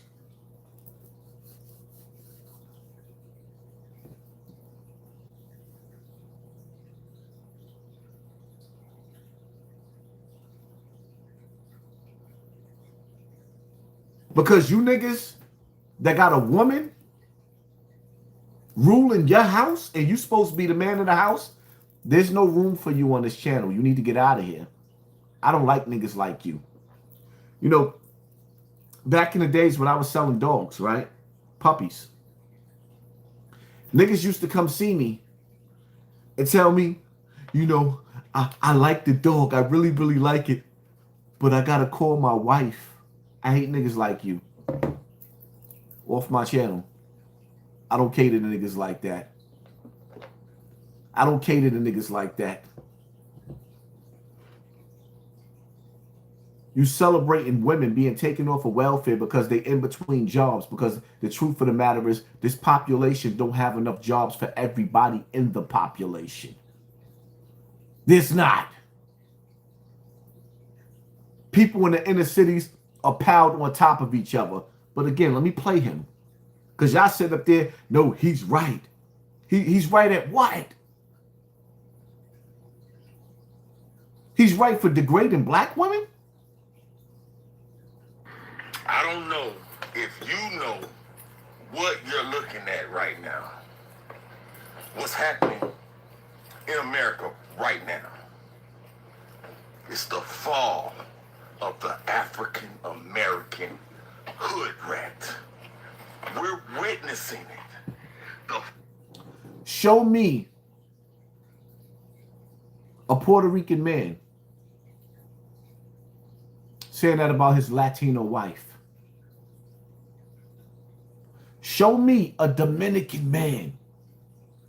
Most Dominican men that I know got about 5 or 6 wives, side chicks, and take care of all of them. Show me a Dominican man that talks about his Dominican woman like that. Show me a Haitian man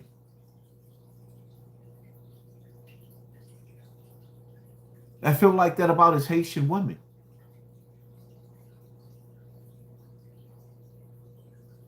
It's the American Akata. It's you, the Akata, the cotton picker. Niggas is disgusting.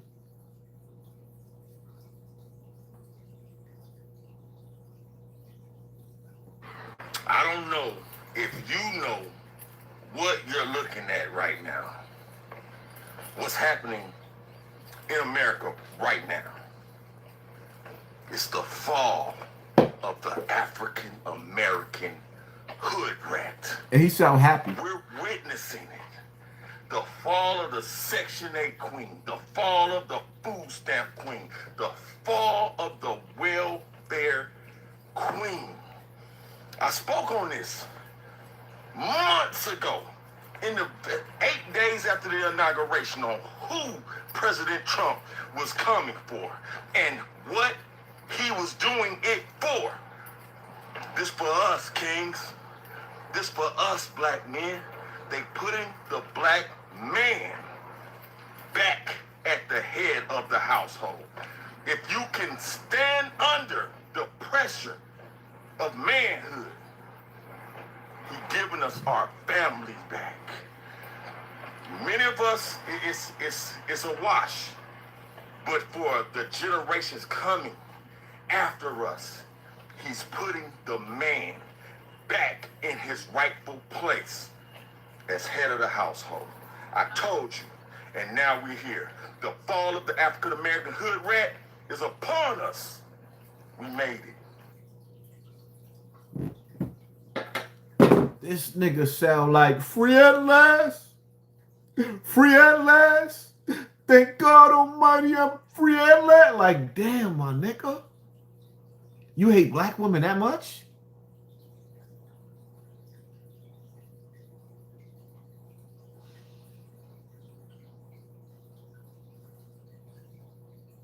Wow.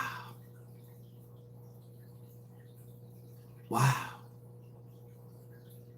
Listen.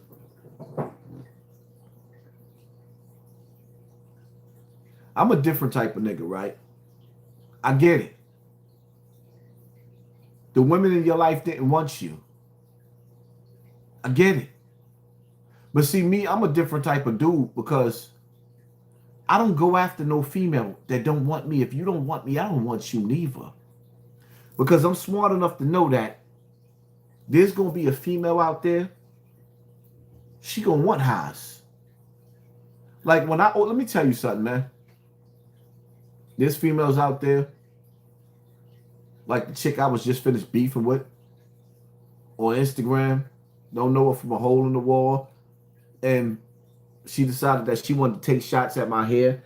Now I had some wave grease in my hair, so my hair was looking whatever way it was looking, and she wanted to snap. Started snapping back on the sister. But, you know, for the most part, whatever she felt like me, whatever. But when I randomly, sometimes I open up my DMs and answer to people the females that be calling me. And I be seeing females, they would strip down butt naked and give me a show like no other, right in my messages. So if a female that used to like me don't like me no more, there's other fish in the sea. What your woman won't do, what your man won't do, somebody else would do. I'm not running around. You are a fully grown man, acting like you hit the lotto because the government is going to take away public assistance.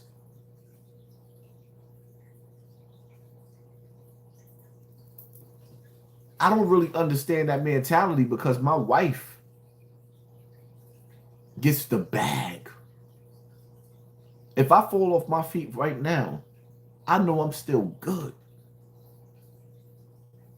So what kind of chicks is this nigga dating where he running around?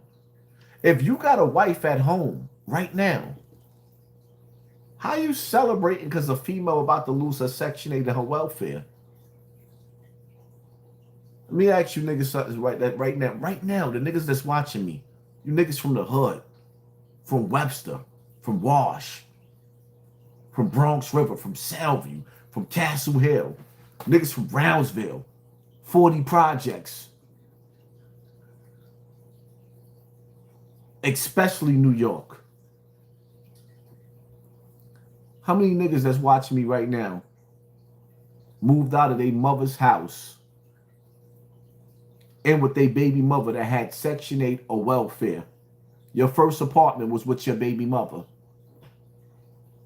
Press 1 in the comment section. If your first crib that you had was living with a female, your baby mom's or a female, press 1 in the comment section. If you went to the store and bought you a chopped cheese or a Philly cheesesteak with your baby mother's welfare card or another nigga's baby mother welfare card, she now your girl, and you was out there spending her welfare buying sandwiches, press 1 in the comment section.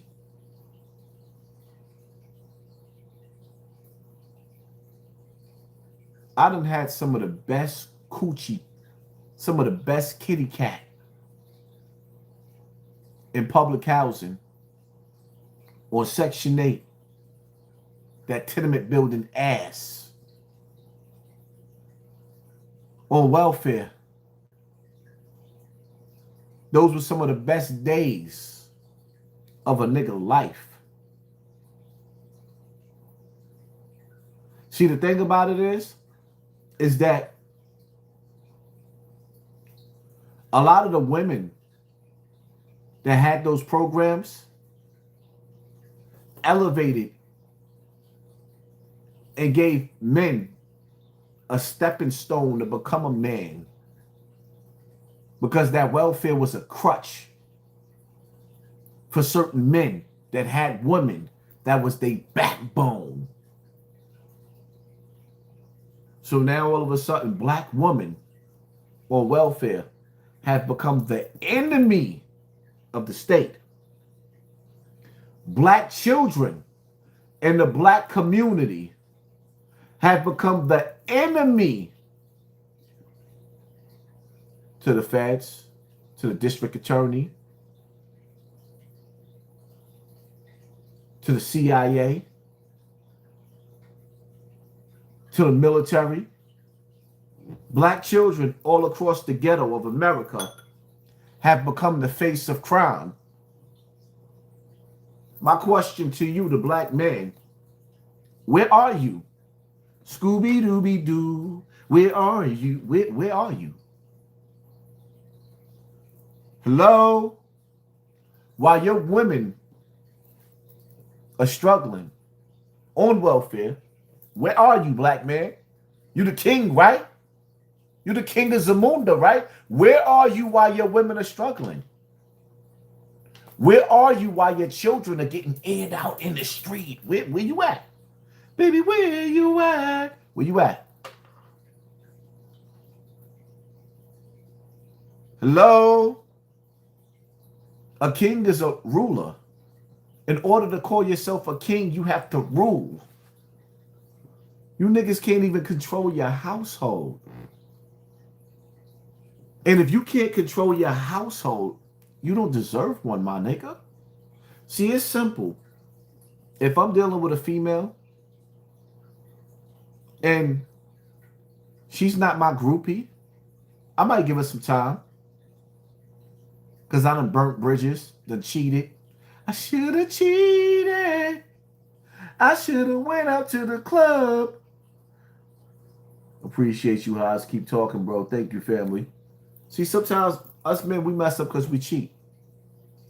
You got a good woman at home, but you decide to go out and dive in somebody else's 90 verse.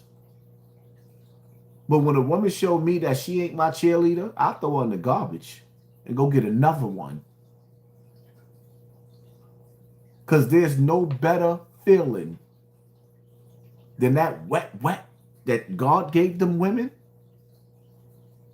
I don't know about your wife, but I do know them girl, oh my goodness, they feel good. It feels good. Yeah. So if you stuck with one that got you mad and you waiting for her life to fall apart, that's not my mentality. I'm not waiting for nobody's life to fall apart for you to want me. If your life got to fall apart for you to want me, wow. What does that say about my you have low self-esteem. If a woman has to lose everything in order to look at you, you ain't no different from a predator. You might as well be a pedophile. What's the difference? You a creature. I cannot be attracted to any female that feel like I'm unattractive. Once you look at me and you give me the side eye like ill, it's in my nature to look at you the same way. Not to pursue you. That's for you suckers. When you a nigga like me, that 99.9% of the females that you ever dealt with was bad, I ain't Charleston White, my nigga. I'm not Charleston White. See, I won't sit up there and post up the pictures of the females I've been with throughout the years, because these females got men and they're in a relationship. I got to be respectable. So I can't do that. But if I sit up there and show you the tenderonis that I had throughout the years, I could talk cocky. I could talk real arrogant. Real arrogant, because Haas was a pretty boy growing up. If I didn't have a female that I wanted, I got one. I went out and got one better than that one. And when I was younger, I never had nothing less than 30 females at a time. I'm just keeping it funky. When I was younger, I never had no less than 30 females at a time. I remember I had a bad shorty sitting up there. Papi, I miss you. I told her, get a life. You got too much time on your hands. It is what it is. You niggas up, yo. You niggas that's sitting up there enjoying the fact that black women ain't gonna get welfare no more. You diabolical. You disgusting. And somewhere one of the welfare chicks was playing with one of them drug dealers back in the days in the hood, or she just didn't like your style. Now you wishing bad on her? Where's the Jesus in you at? You want her to be hungry? You want her kids to be hungry? The truth of the matter is, I'm going to be the first to say it. Shouldn't no woman, whether she black, white, whatever, have to work. Us men, we should make enough money to take care of our woman. But we don't. Well, you don't. Y'all don't.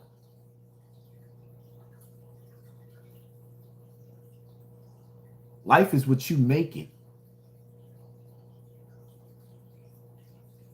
Shouldn't no woman have to work? That's what I said. You a man, right? Men go out in the jungle and they hunt and they bring home the bacon. When you sit up there and you say, what? It's because you can't see yourself paying all the bills. You know why? Because you's a broke bitch ass nigga. You ain't grinding. You's a working nigga. And most of you working niggas, you ain't getting no bread. It's always the people that step out of the board of education and step out into their careers or step out into their dreams that make money and they excel, like the Hassan.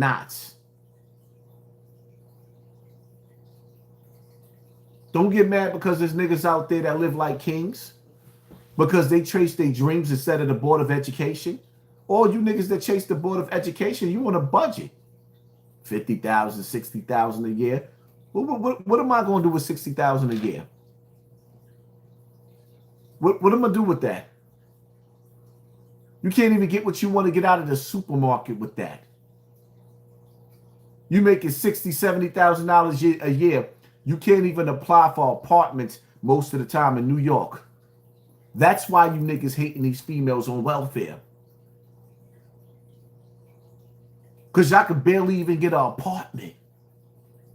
But these females, the system didn't help them because a lot of dudes wasn't in position. So now you living with a female. She's the boss of that place that you resonate up under.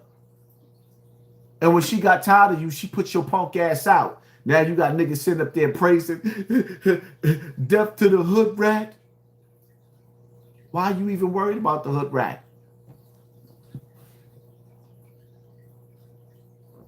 What hood rat hurt this nigga?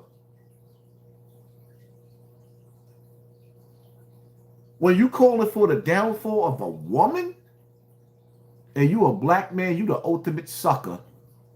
And one thing I realized when I seen the original video of all the niggas that like that shit, you's a sucker.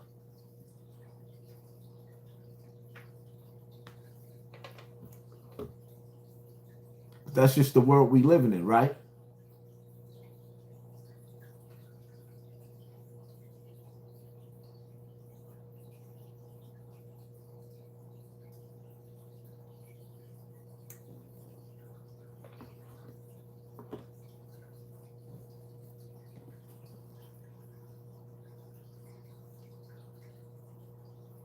You said those who chase education is foolish. Just listen to yourself. Let me ask you a question in the comment section. How many people in the comment section, like really, how many of y'all are working where y'all with the shit that you learned in school? Is it benefiting you? Right now at your job, I'm just asking. How many people are living comfortable? If you living comfortable off of what you learned in school, press 1. If you're not living comfortable off of what you learned in school, press 2. Because most of the people that I know, they're not satisfied. They're not happy. Most of the people that I know are not living the way that they want to live. Be honest. If you struggling, press 2. If you went to school and you still struggling, press 2. If you went to school and your school helped you and you living good and you making 6 figures and better, press 1. If you struggling in life, press 2. If you making 6 figures and better, press 1.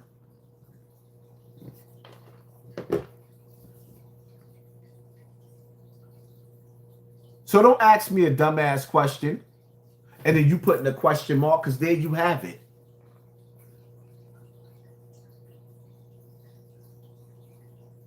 There you have it. For me, I didn't learn shit in school.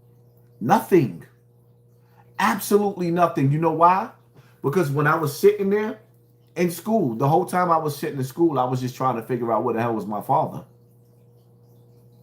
I was troubled. When the teacher was teaching, my mind was somewhere else. I was not in that classroom. I could not get focused on that classroom because that classroom wasn't, nothing in there, first of all, was too dark. It was way too dark. There was no sunshine in there. And then that shit that they fed us for lunch.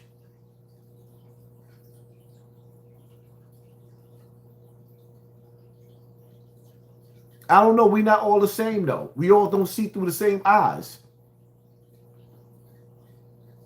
No, do you know how many people I know that are envious of me and don't like me?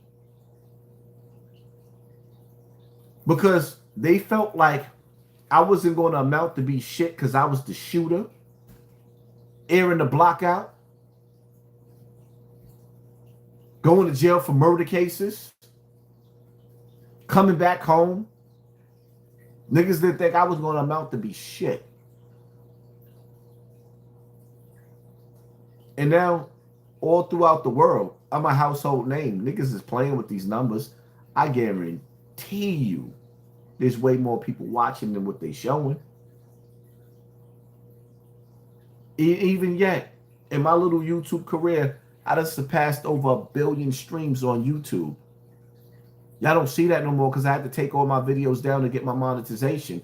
That's why when people sit up there asking, do he really got 500,000 subscribers? Hell yeah. Y'all don't see how many YouTube pages I got? And all the views I have on them? Let me show y'all something, right? Because y'all don't give me my props. Let me show you something real quick.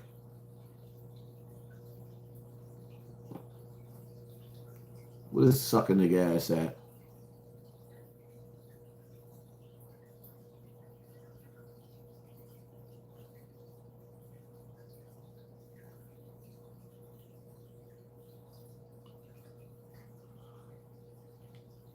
Try to find something real quick.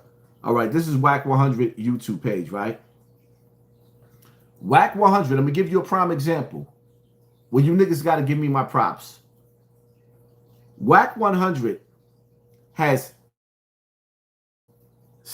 million views on his YouTube page. 6 million views. Wack 100 has been on academics, Adam 22, and Vlad. Adam 22 and academics, he's damn near on there every day. He got his own YouTube page. The nigga only got 6 million views. I deleted all of my videos off of YouTube. All of my videos off of YouTube.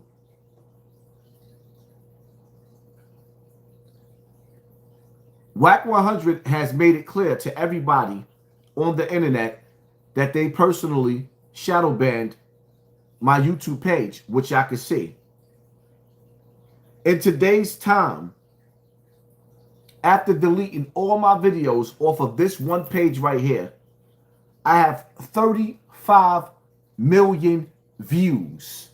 After deleting 1 billion streams off of this page right here, I'm already back at 35 million views. Are you niggas gonna give me my props?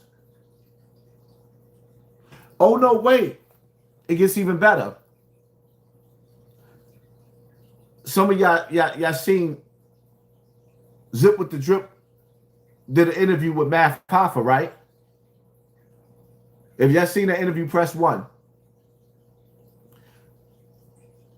Me and Math Hoffa made history together. I am the reason that Math Hoffa made it to 1 million subscribers. I was bigger than Math. I didn't charge Math for an interview. I went to go help his platform. When Zip went to Math platform, he barely got 100,000 views. I got millions of views on this platform. We made history. Are you niggas going to give me my props? Let me go to Zip page. The nigga that's in competition with me. He went to Math's page, right? Let's see. Stop comparing these niggas to me. 51,000 subscribers. You've been in the game for 5 years. You got 51,000 subscribers. Oh, wow. He actually doing better than Wack. He got 7 million views in 5 years. I got 35 million views in 1 year after getting my monetization back. 1 year. See the difference? Nigga got 7 million views in 5 years. I got 35 million with a shadow ban. With a shadow ban in 1 year after getting my monetization back. We are not the same. Stop comparing me to these niggas. Stop comparing me to these niggas.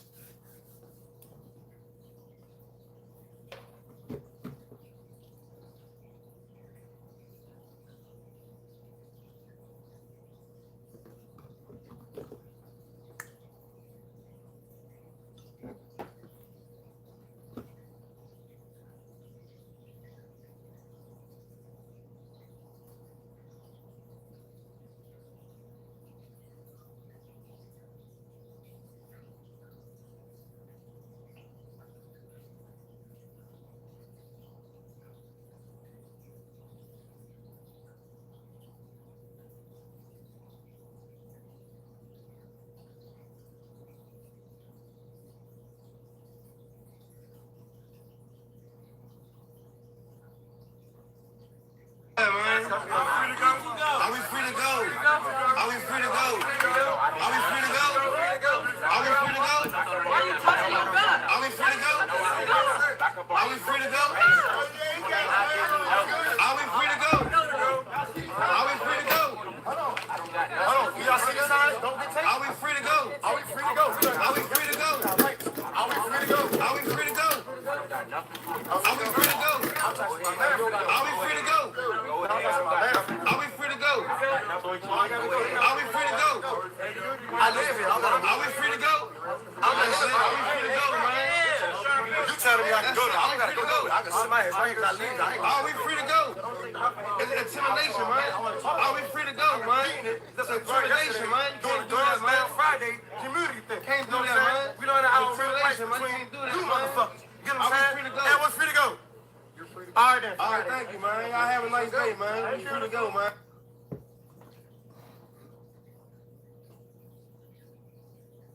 The sound of that is disturbing to me.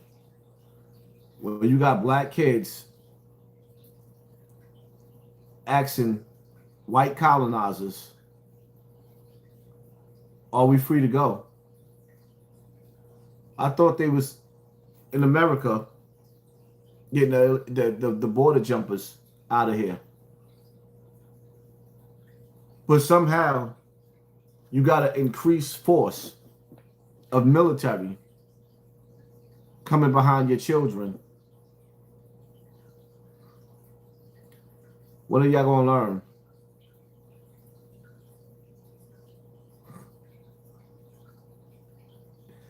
And then again,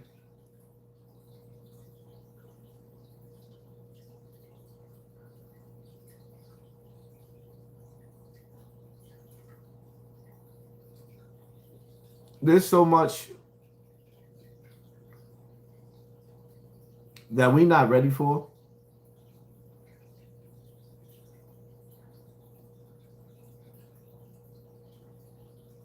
When things get bad, we our own worst enemy.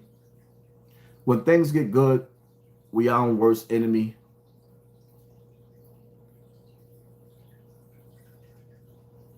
Where we going as a people? Where we going?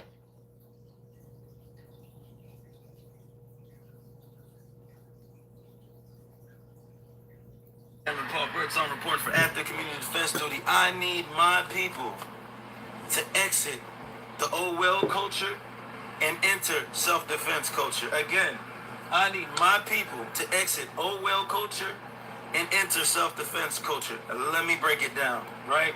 In our communities, we have become complacent with abuse and brutality and oppression, right? Oh, well, that's just how it is. You got to be safe. Give your children a talk. No. I ain't giving my children that talk. I'm taking my children to the range and teaching my children to shoot. You understand what I'm saying to you? I teach my children to fight. If somebody picks on my son and my son puts his fist in their eye, he don't get in trouble. His suspension is a vacation. He gets to come home and eat whatever he wants and do whatever he wants because I'm proud of him. I'm not going to teach my son to be anybody's victim. And you need to stop doing that. Our people need to stop teaching our sons and daughters to be victims. That's why we're disproportionately victimized by the bully and the brutalizing and the victimizing culture that's in the United States. No, there should not be any black man or black woman walking around without a gun license and a gun. There shouldn't be any black man or black woman walking around without a knife. And we should stick together. If you see somebody else getting brutalized or beat up or whatever, jump in. Stop just recording. Help. He do look like Too many genuine. videos of our people being kidnapped, beat, trafficked. Come on, man. Do something about it. This ain't who we are. This is not who we are. Why do you think we make up all of the big, why do you think we make up the largest number of the successful athletes? Why do you think they lock so many of us up? Like, come on, man.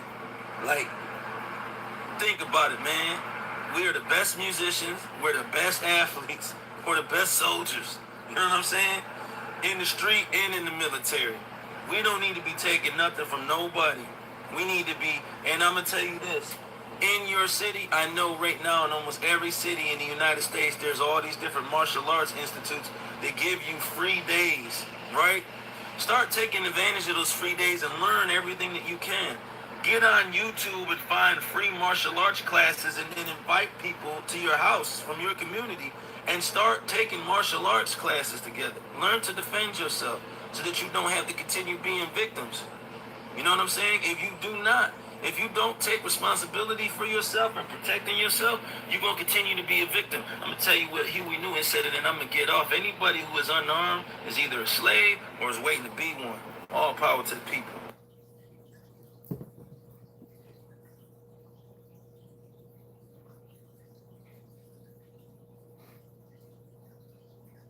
We show you how divided we are. You see how eloquently the brother spoke? If you agree with what the brother said, press 1. If you agree with what this brother just said, press 1. If you disagree, press 2. Now, the next video that I'm going to play is a total contradiction.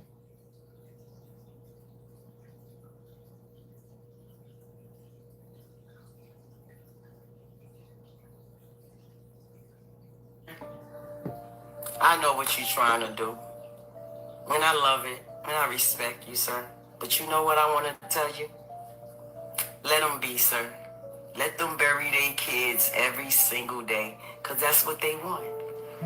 They want to fly balloons and light candles and RIP and make t-shirts every fucking day.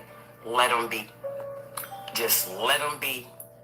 Because those who is fighting you right now to save their children, fuck them. Let them bury their children.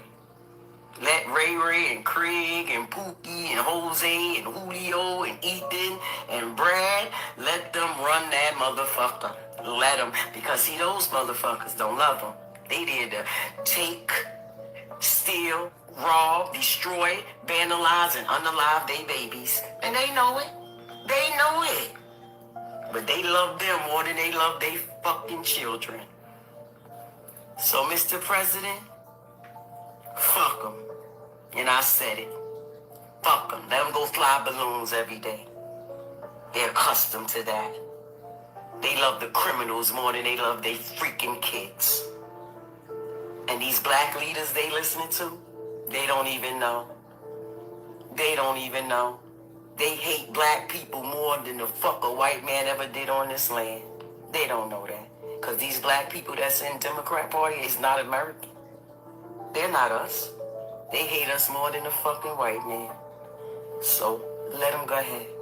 Just let them be. Let them bury their fucking kids every day. I'm tired.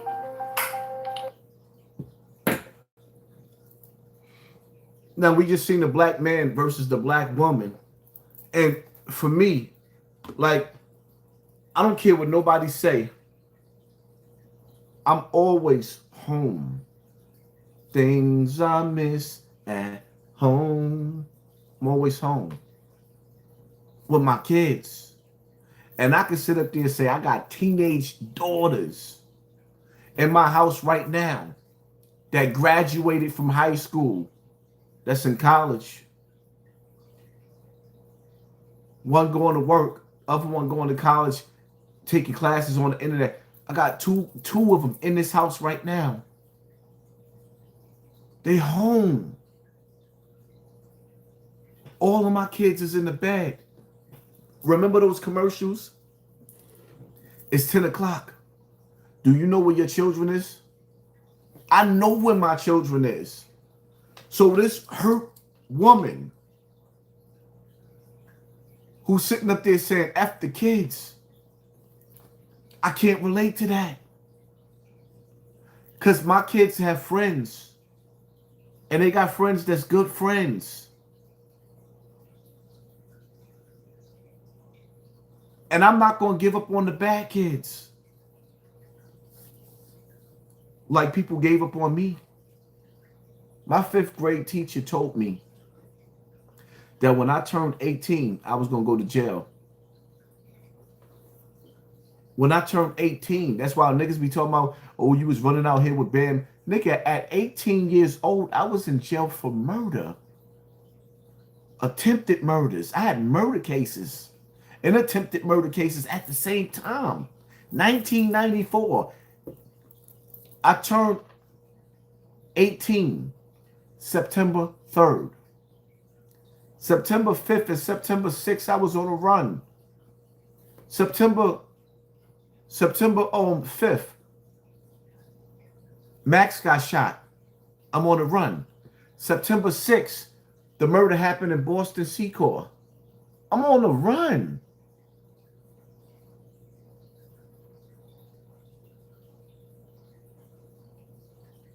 Look at me now. Came home from jail. 2000. Went back to jail. I got shot up. Went to the hospital.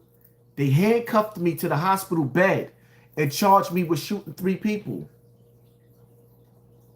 2004. Police was kicking in every door. All over the news, got charged with murder again. Look at me now. Just because you had a bad start, don't mean you're going to have a bad ending. And if you look it up in the courts, with my case numbers, it's all there. And I done proved it already. That's why niggas don't even say nothing about that no more. Oh, nigga, you ain't never been. No, I done put the paperwork up. Now niggas is quiet. They go to now is why you ain't killed Bam. Why y'all didn't kill him? Y'all the community, right?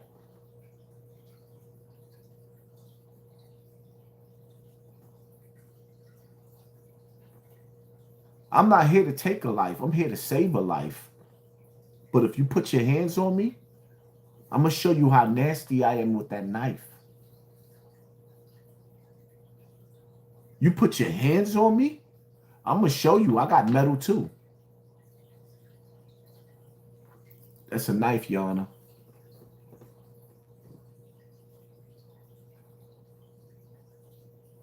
The men and the women are separate. America's divided.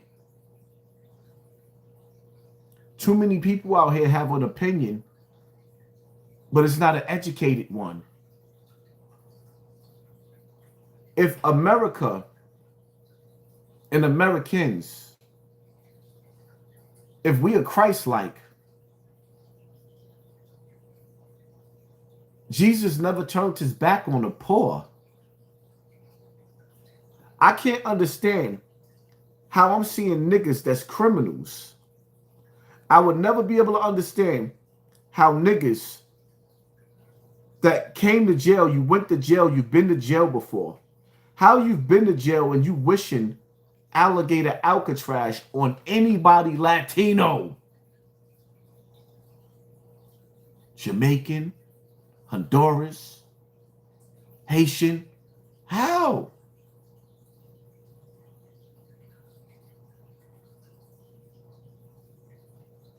Niggas from jail used to say I would never wish jail on anybody. But now you wishing alligator Alcatraz on somebody?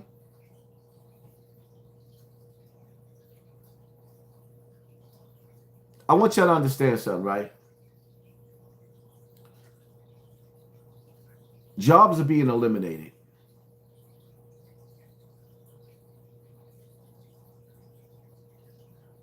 Jobs are being eliminated.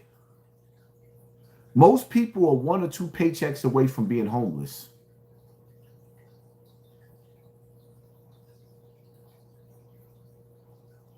If you lose your job and you become homeless, it's against the law not to have somewhere to stay. Will you end up in a concentration camp? Will ICE come drag you and throw you in a penitentiary somewhere? Never kick a person while they down. I thought the main objective was to feed the homeless. So let me ask y'all a question. We go out on Thanksgiving, right? We give out book bags and we give out turkeys.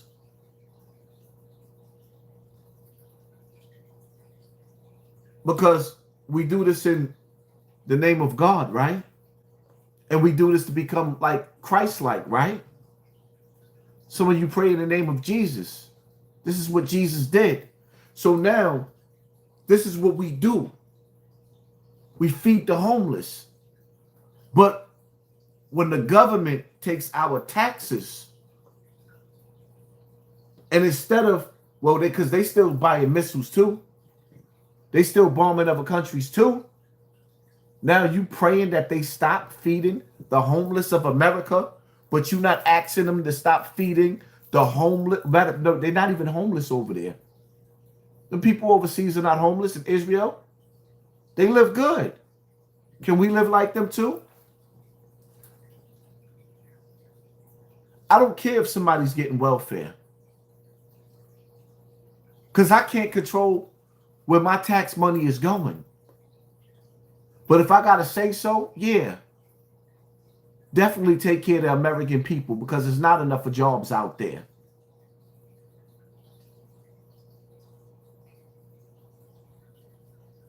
And the truth of the matter is, a lot of men ain't men.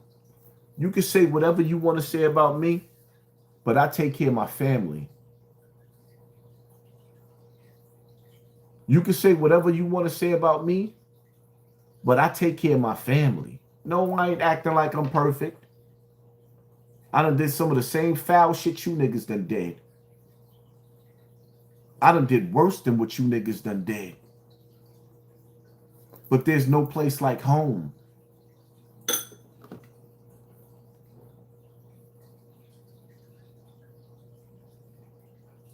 And see this right here? Nigga, I done killed people. All my niggas done killed people. Every nigga that I rock with done killed somebody in their life.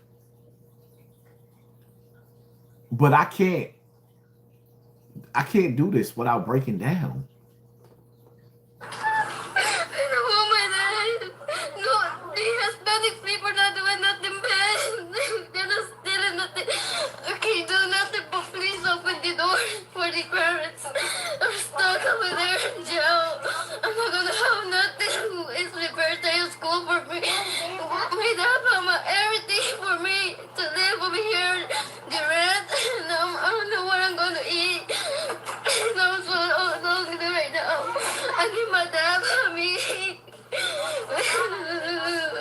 My dad didn't do nothing. He's not a criminal. So the government, please put your heart. Let my parents be free with everybody else, please. Don't leave the child with cryiness and everything.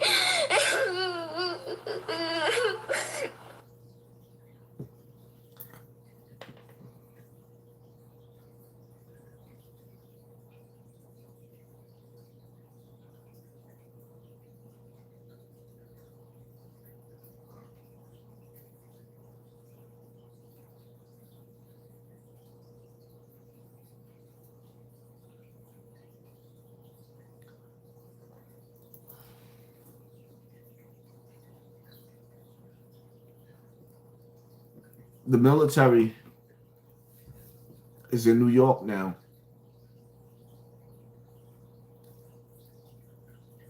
There's no place like New York to me.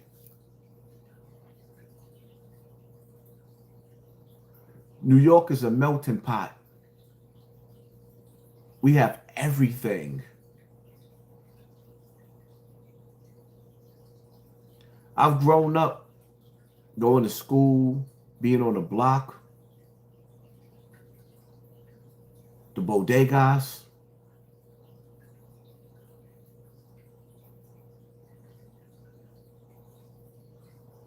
Some of the people that we grew up with, their parents that we love, is getting ready to get snatched out of New York. Some of our friends' parents never got their green cards or whatever they need to be in this country, and we love them, New York. I think the only place that probably can really compete with New York is Miami a little bit. Maybe a little bit of California. But New York is different. New York is different because of the mixture. New York is like M&Ms. You got multiple colors. And the people that we love, they're family members. We love these people. We love these people. We're going to see families broken up that we love. Are y'all ready for that?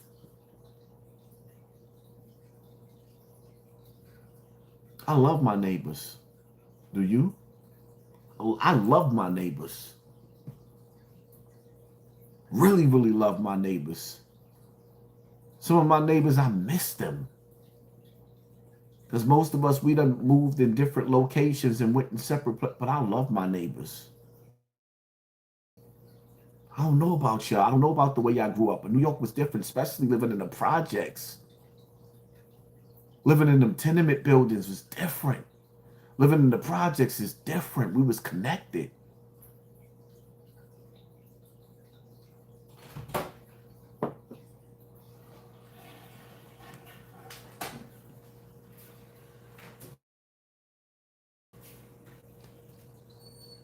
The one thing that I fight to keep, or two things, I struggle to keep my prayers And I struggle to keep my compassion because this world will make your heart turn cold. This world will make your heart turn cold. We can't turn that compassion off for each other. Because once we turn that compassion off for each other, then God, His angels, the universe, this earth, will turn this compassion off on us.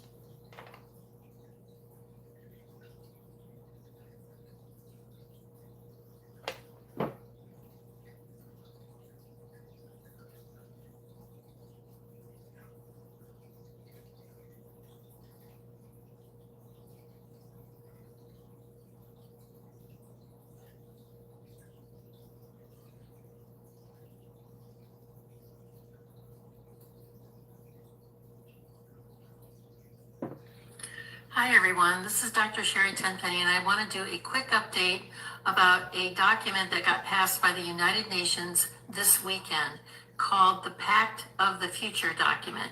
It's two parts, one on science and technology and one about the youth and future generations. It is quite egregious, and it was done by a procedure called the silence procedure, which makes it a pact. And if no one objected, it is automatically adopted and put into the record as being completely adopted. This is the World Health Organization's runaround, or end around. Since they were not able to get the World Health Organization treaty passed, they decided to take it to the General Assembly. And it is even more egregious than what the World Health Organization was wanting to get passed. Let me just read you something really quickly about what is inside of this pact that is now being accepted by 193 nations around the world and equally open-armed accepted by our current administration. Everyone, it says that this is the power structure, fully digital and maximized for the control of the masses. Everyone will be expected to have a biometric digital ID that marks them not just as citizens of an individual country, but as a global citizen. So anytime you hear global citizen or anytime you hear sustainability, think that this is an egregious thing that's happening at the level of the World Health Organization and the United Nations. Anyone that has a dissonant opinion will be labeled as misinformation, disinformation, or malinformation and memory hold. Perpetrators for unapproved information will be fact-checked and punished by the system, which will be operated and enforced by artificial intelligence. Punishments will include being locked out of one's bank account, being unable to make certain purchases, unable to get on an airplane, on a subway, drive on public roads. This is the future, according to the world's self-appointed overlords at the United Nations. These are unelected bureaucrats that are making decisions about our country, our sovereignty around the world. Nothing could be more important at this point in time than to get prepared. Have water, food, digital access, flashlights, a way to communicate with family and friends. Now is really the time to get involved and get prepared, because this is what's coming. Our Congress is sitting on its hands. There was a press conference on the 17th about this, and no further action has been taken. So it's up to us to mobilize and to go forward, particularly with your local sheriffs, to get your constitutional sheriffs to say, this isn't going to be allowed in my county. Thank you very much. Take action. We've been talking about the onset of one world order, one world government, one world religion, one world money for a long time. Well, it's no longer coming.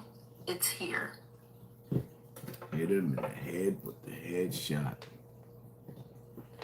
If y'all don't understand where this earth is going, if all you stupid niggas that keep listening to a bunch of stupid niggas talking about their time is up, their time is not up into Judgment Day. Life is a test. And on every level, yeah, a lot of niggas is stealing my shit. On every level, there's a different devil. On every level, a lot of niggas steal my shit, but I'm the one that started this on YouTube. On every level, there's a different devil.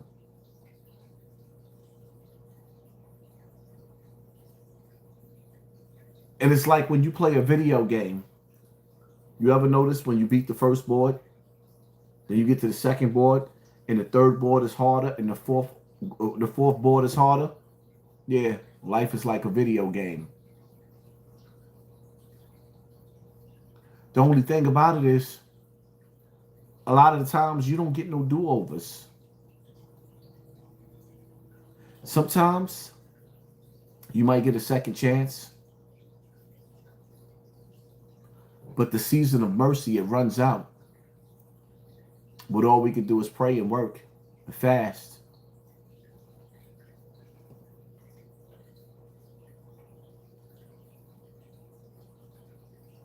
My advice to anybody that's watching me,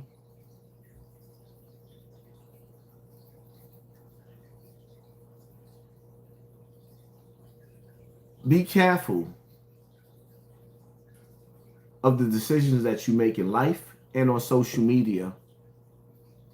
Because I've been teaching people for the last 7 years on YouTube that like, that share, and that subscribe on Facebook, Instagram, YouTube, whatever.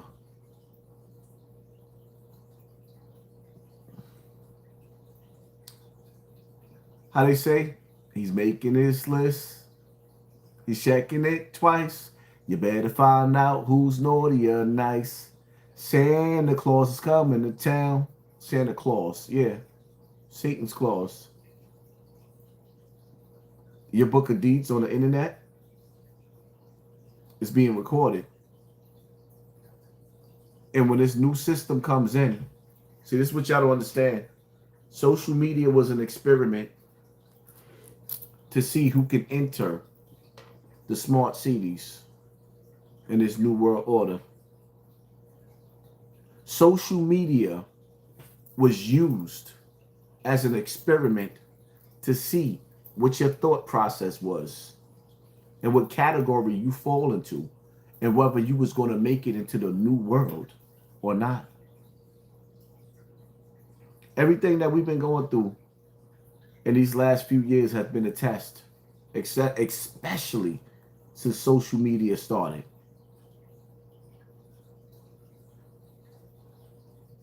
I can remember the first time, one of the first times they shut down my whole YouTube page, my live, is when I was talking about how Obama came out and he gave the cash for clunkers.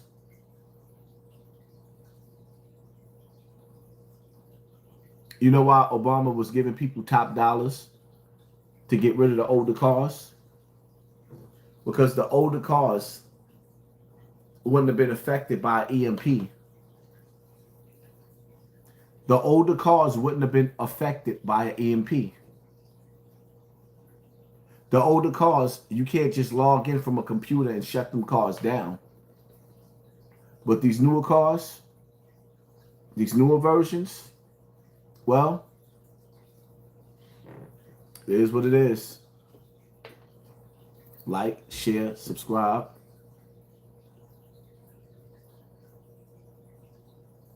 That was your resume.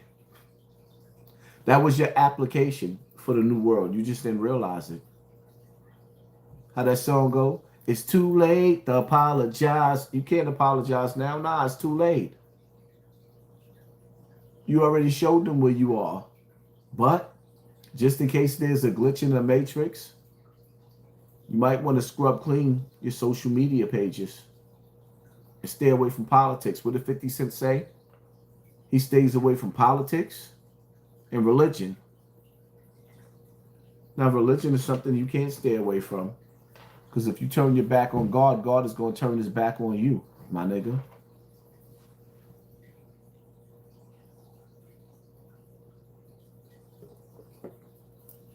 Damn, I ain't been live in a minute. And we've been up here almost 3 hours. Like, whoa.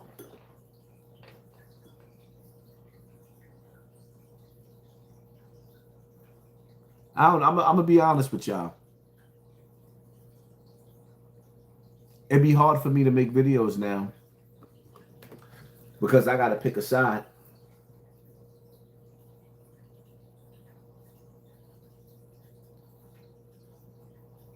is, do I stick to my message and jeopardize my family? Or do I get like the rest of these platforms that just keep giving you celebrity gossip and keeping you stupid? Because if you notice, the powers that be, they're watching. And they waiting to see what I'm going to do. Because if I just ignore the struggles and the fights of black people and the people of poverty, our views will go way, way, way, way, way up. This is how they make you sell your soul without selling your soul. You touch on certain topics, you start seeing them pulling people out. How many people we got in the building? 1,700? Disrespectful. Y'all know damn well we shouldn't have no less than minimum 5,000 people in the building, 7,000.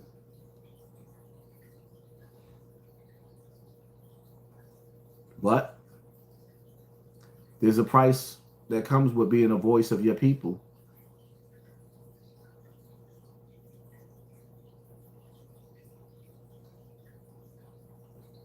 Martial law hits and you live in a major city, this is what you need to do now. If martial law comes to your city, nothing about life will feel normal. If you live in an apartment and you don't have farmland or back roads, all you've got's walls, neighbors, and limited space. Share this with everyone and screenshot the prep list at the end of this video. Now listen close. Pack one small grab-and-go bag and keep it where you exit every day. Backpack, work locker, under the bed, water, cash, phone charger, basic meds, a compact first aid kit, and a change of clothes. Small, legal, but ready. You do not need one giant stash someone can find and take all of. Spread small caches over an area in luggage bags, gym bags, trusted friends' apartments, or your workplace locker. Don't make a single obvious target. Friends or family outside the city should also be prepped. MREs, meal bars, water purification tablets, and water filter straws take up almost no space and can live in a dresser drawer or vacuum sealed in a bag under your mattress. Rotate them out, eat the oldest ones, then replace it. Keep it fresh. Admitting you're armed makes you a target. If you choose self-defense, follow local law and prioritize non-lethal options and conflict avoidance. Know your building's rules and the safest rooms to hold in if there's violence nearby. Paper cash and a low-cost backup phone or battery pack matter. Keep copies of IDs and records offline in a waterproof folder. Use burner apps only. Otherwise, stick to simple, robust plans, phone and paper. Talk quietly with trusted neighbors. Identify who has skill sets. Nurses, mechanics, delivery drivers, active and ex-military personnel, and quietly plan roles. Strong, small community coordination beats lone wolf bravado in cities. If you're stopped or questioned, don't escalate. Comply with lawful orders, document what you can safely, and move to safety. Your aim is to survive, not prove a point. City life makes hiding hard, but small, smart legal steps make you resilient. Prepare inside the walls, not outside them.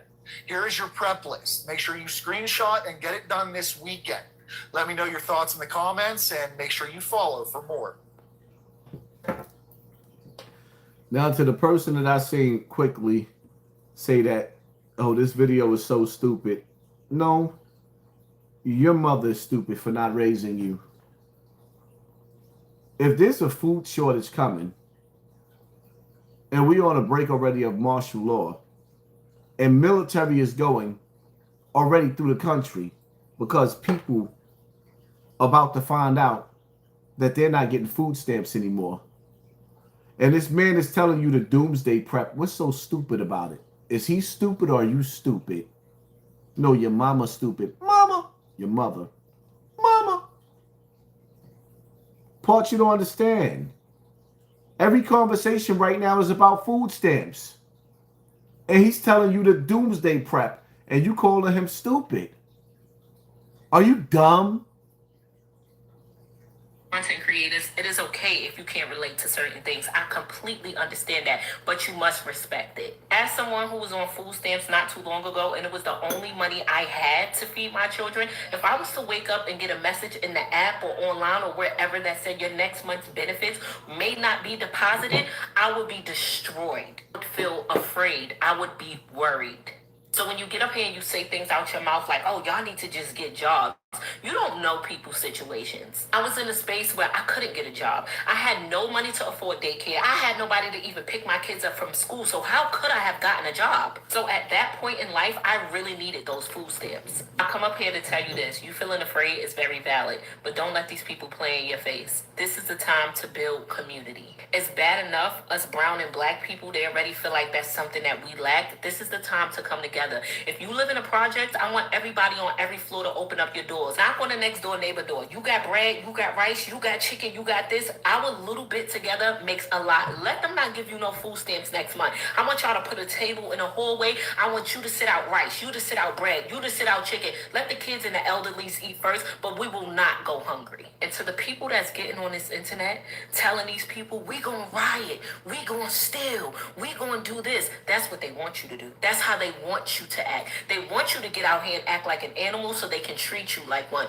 You have to show them better than you can tell them. And if they think cutting programs only affect brown and black people, they must have never been to the HRA building downtown Brooklyn, because their colored people be the first ones on the line. Before the month of October is out, go to your local pantries and stock up on everything. Go to ChatGPT and put in best pantries near me, and it'll give you a list of pantries that you can go to just so you can have food to last through the month of November. Go to your local library and print out free little flyers and tape it around the lobbies of your building, and pick a certain day in November and ask people to email you if they want to sign up for a food drive. And y'all can all come together, and the elderly and the children can come pick knickknacks out of it. We know how to build community. Don't stress yourself out these next couple days, and don't drive yourself crazy. They may have a plan, but our God has a purpose. You gonna be all right. Do me a favor, right? Do me a favor. Do not come in my comment section with that left versus right-wing shit. I'm not a Democrat or Republican. Release the files. Where's the Epstein files at? I do not represent the Democrats or the Republicans. I represent the children of God. The left ring, the white ring, is on the same bird flapping. It's the same bird, my nigga.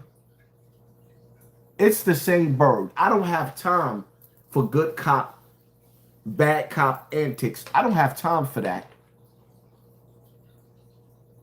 I don't have time for that.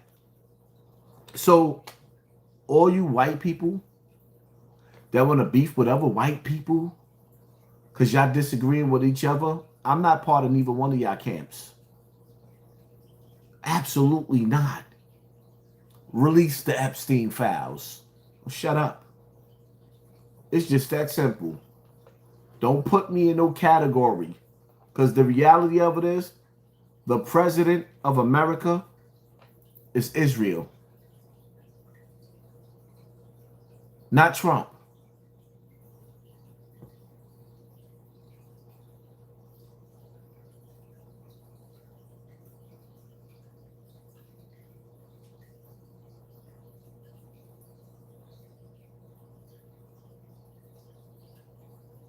Will make a new free of charge digital ID mandatory for the right to work by the end of this parliament.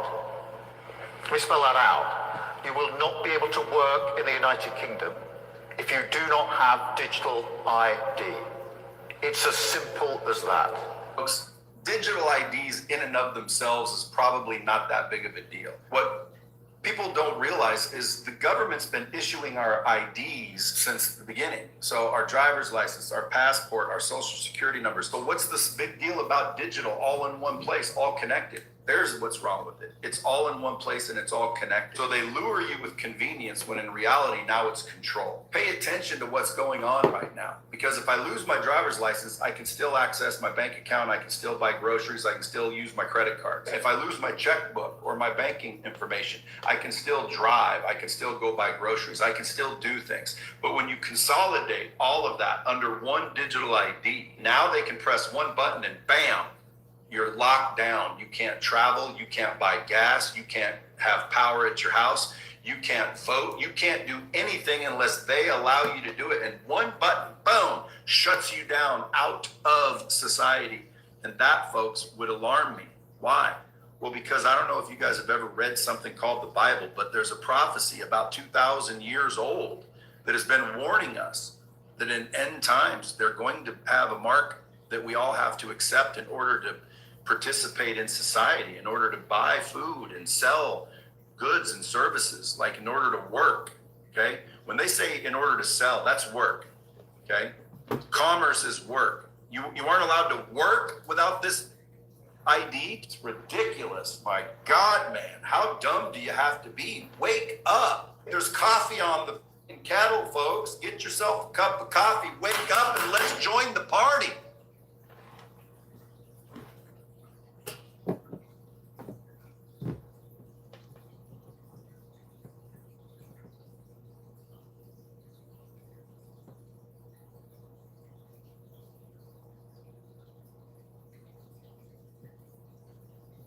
Control our system.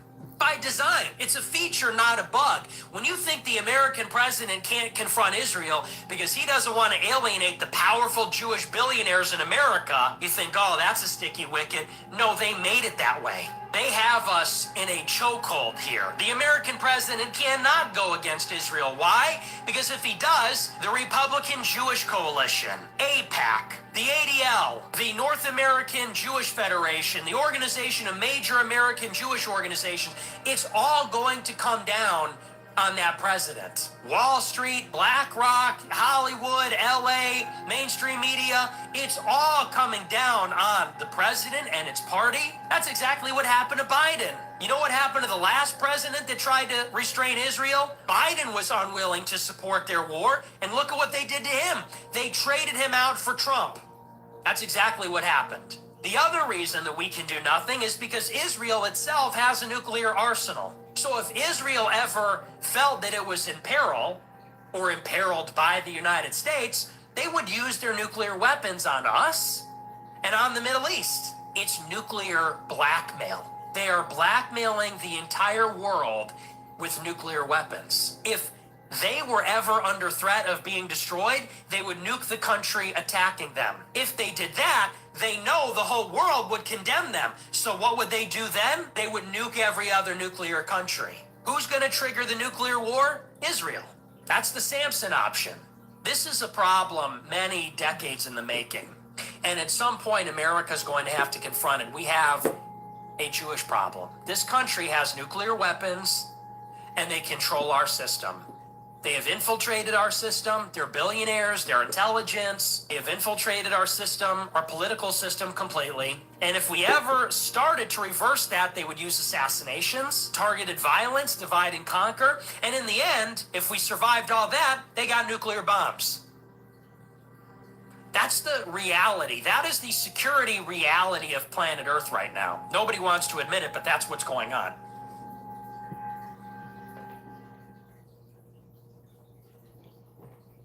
If you agree with him, press 1.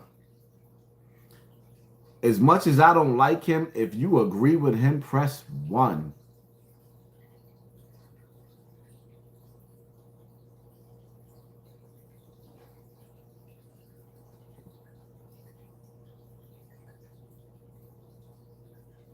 To notice that let's make noise. If you're the administration, let's make, ever since the Epstein file became a big deal, let's make noise about every damn thing.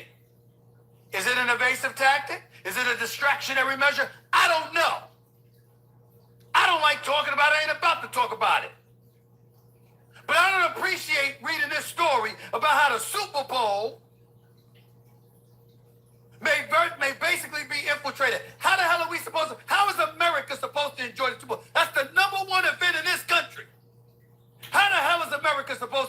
Super Bowl, and we got reports that's going down the pike that's not going to dissipate, by the way. It's only going to build momentum, and we're going to sit over here over the next few months, the NFL no doubt doing the same, worried that the greatest event in American sports right now is threatening to be contaminated by the Department of Homeland Security, who's going to deploy ICE agents. So anybody that is an American, doesn't look like one, may not have a name that sounds like one, because it's all going to be subjective according to ICE agents, right? You're going to go to the Super Bowl in the state of California, no less, a sanctuary state. And you're going to plan on deploying ICE agents to the Super Bowl to essentially arrest migrants for the purposes of deportation on Super Bowl Sunday, if not Super Bowl week. This is low. This is freaking low. It's un-American. I'll say it, it's un-American. There's a time and a place for everything. When Donald Trump is right, I'll say so. When Donald Trump is excoriated for no good reason, I'll say so. But when he's wrong, I'm going to say that too.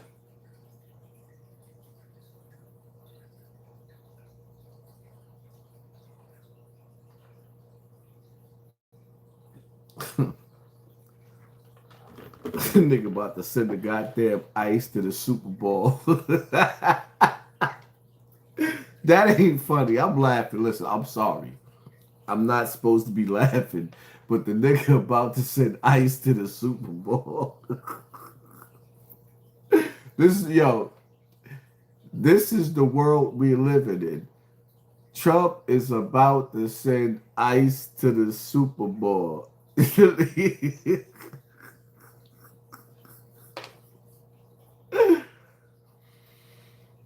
Well, we in trouble.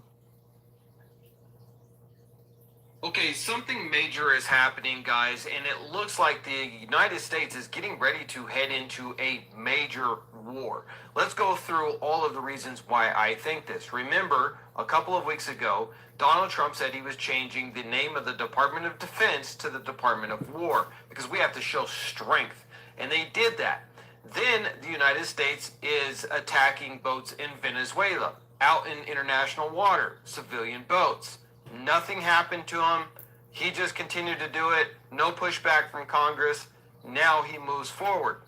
Then the UN happens, and Donald Trump changes his tune on Ukraine a whole 180 and now says that Ukraine can take all of its territory back and that his friendship with Vladimir Putin apparently didn't mean nothing to Putin. And so now Donald Trump has sullied on his relationship with Putin. So combine that with the fact that then Putin reiterates that if the any NATO country shoots down a drone or a Russian jet, they will retaliate with all-out war.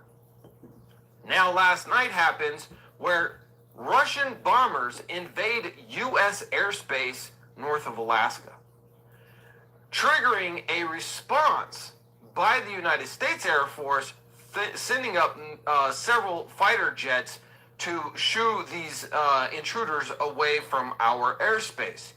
And then it comes out today that Pete Hegseth has just ordered 800 top generals and admirals to meet in Quantico next week.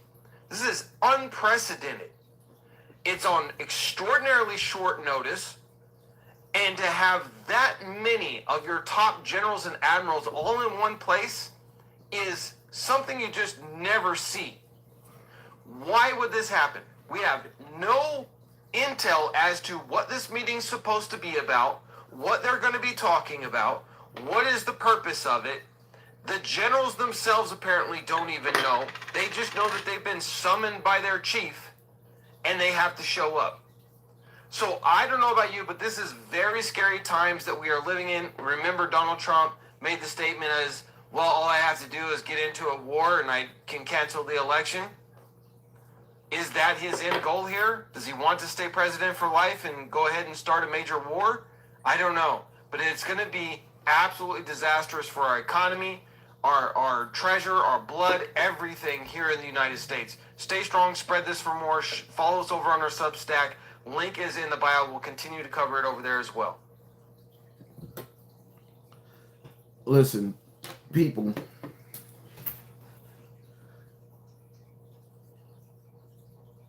we have to get back to the basics. Learning how to hunt. Learning how to hunt. Learning how to purify our water. Learning how to make fires.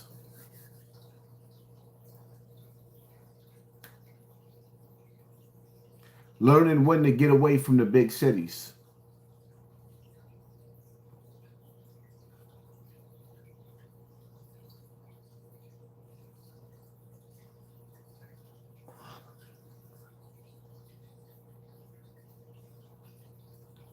My advice to anybody that just want some type of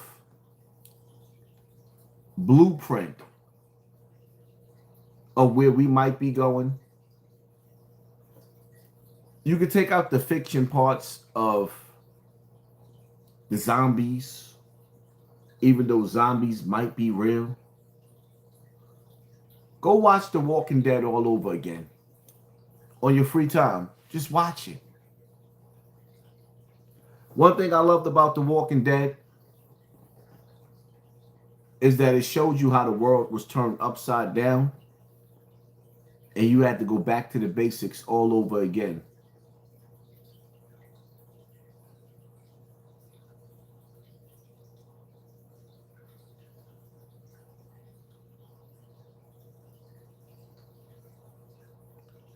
Life as we know it is changing. If you're able to keep God first, and I have to say this to myself, may God forgive me for the days that I missed my prayers. And you're able to learn to adapt back to what really should be our alphabets, living off the land, you'll be all right. But you better get in shape. You better train. Evil never takes a day off. So the good men around the world who practice righteousness, we could never take a day off.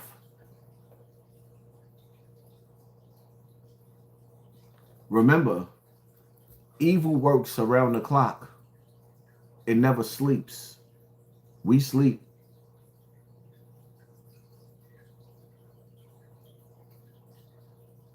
Evil will infiltrate your house through these devices. Your wife, your kids, your friends, your husband, your mother, your father. Pay attention to your circle before they hurt you. Live life as if you are on the run. You don't see the military? ICE? Everybody's a criminal. Except for the colonizers when it comes to ICE. You're already a fugitive. Because of the color of your skin. There's only one color you don't see ICE arresting.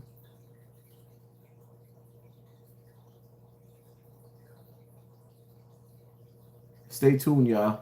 We're going to go live again in the morning. I'm just not sure what time. We out.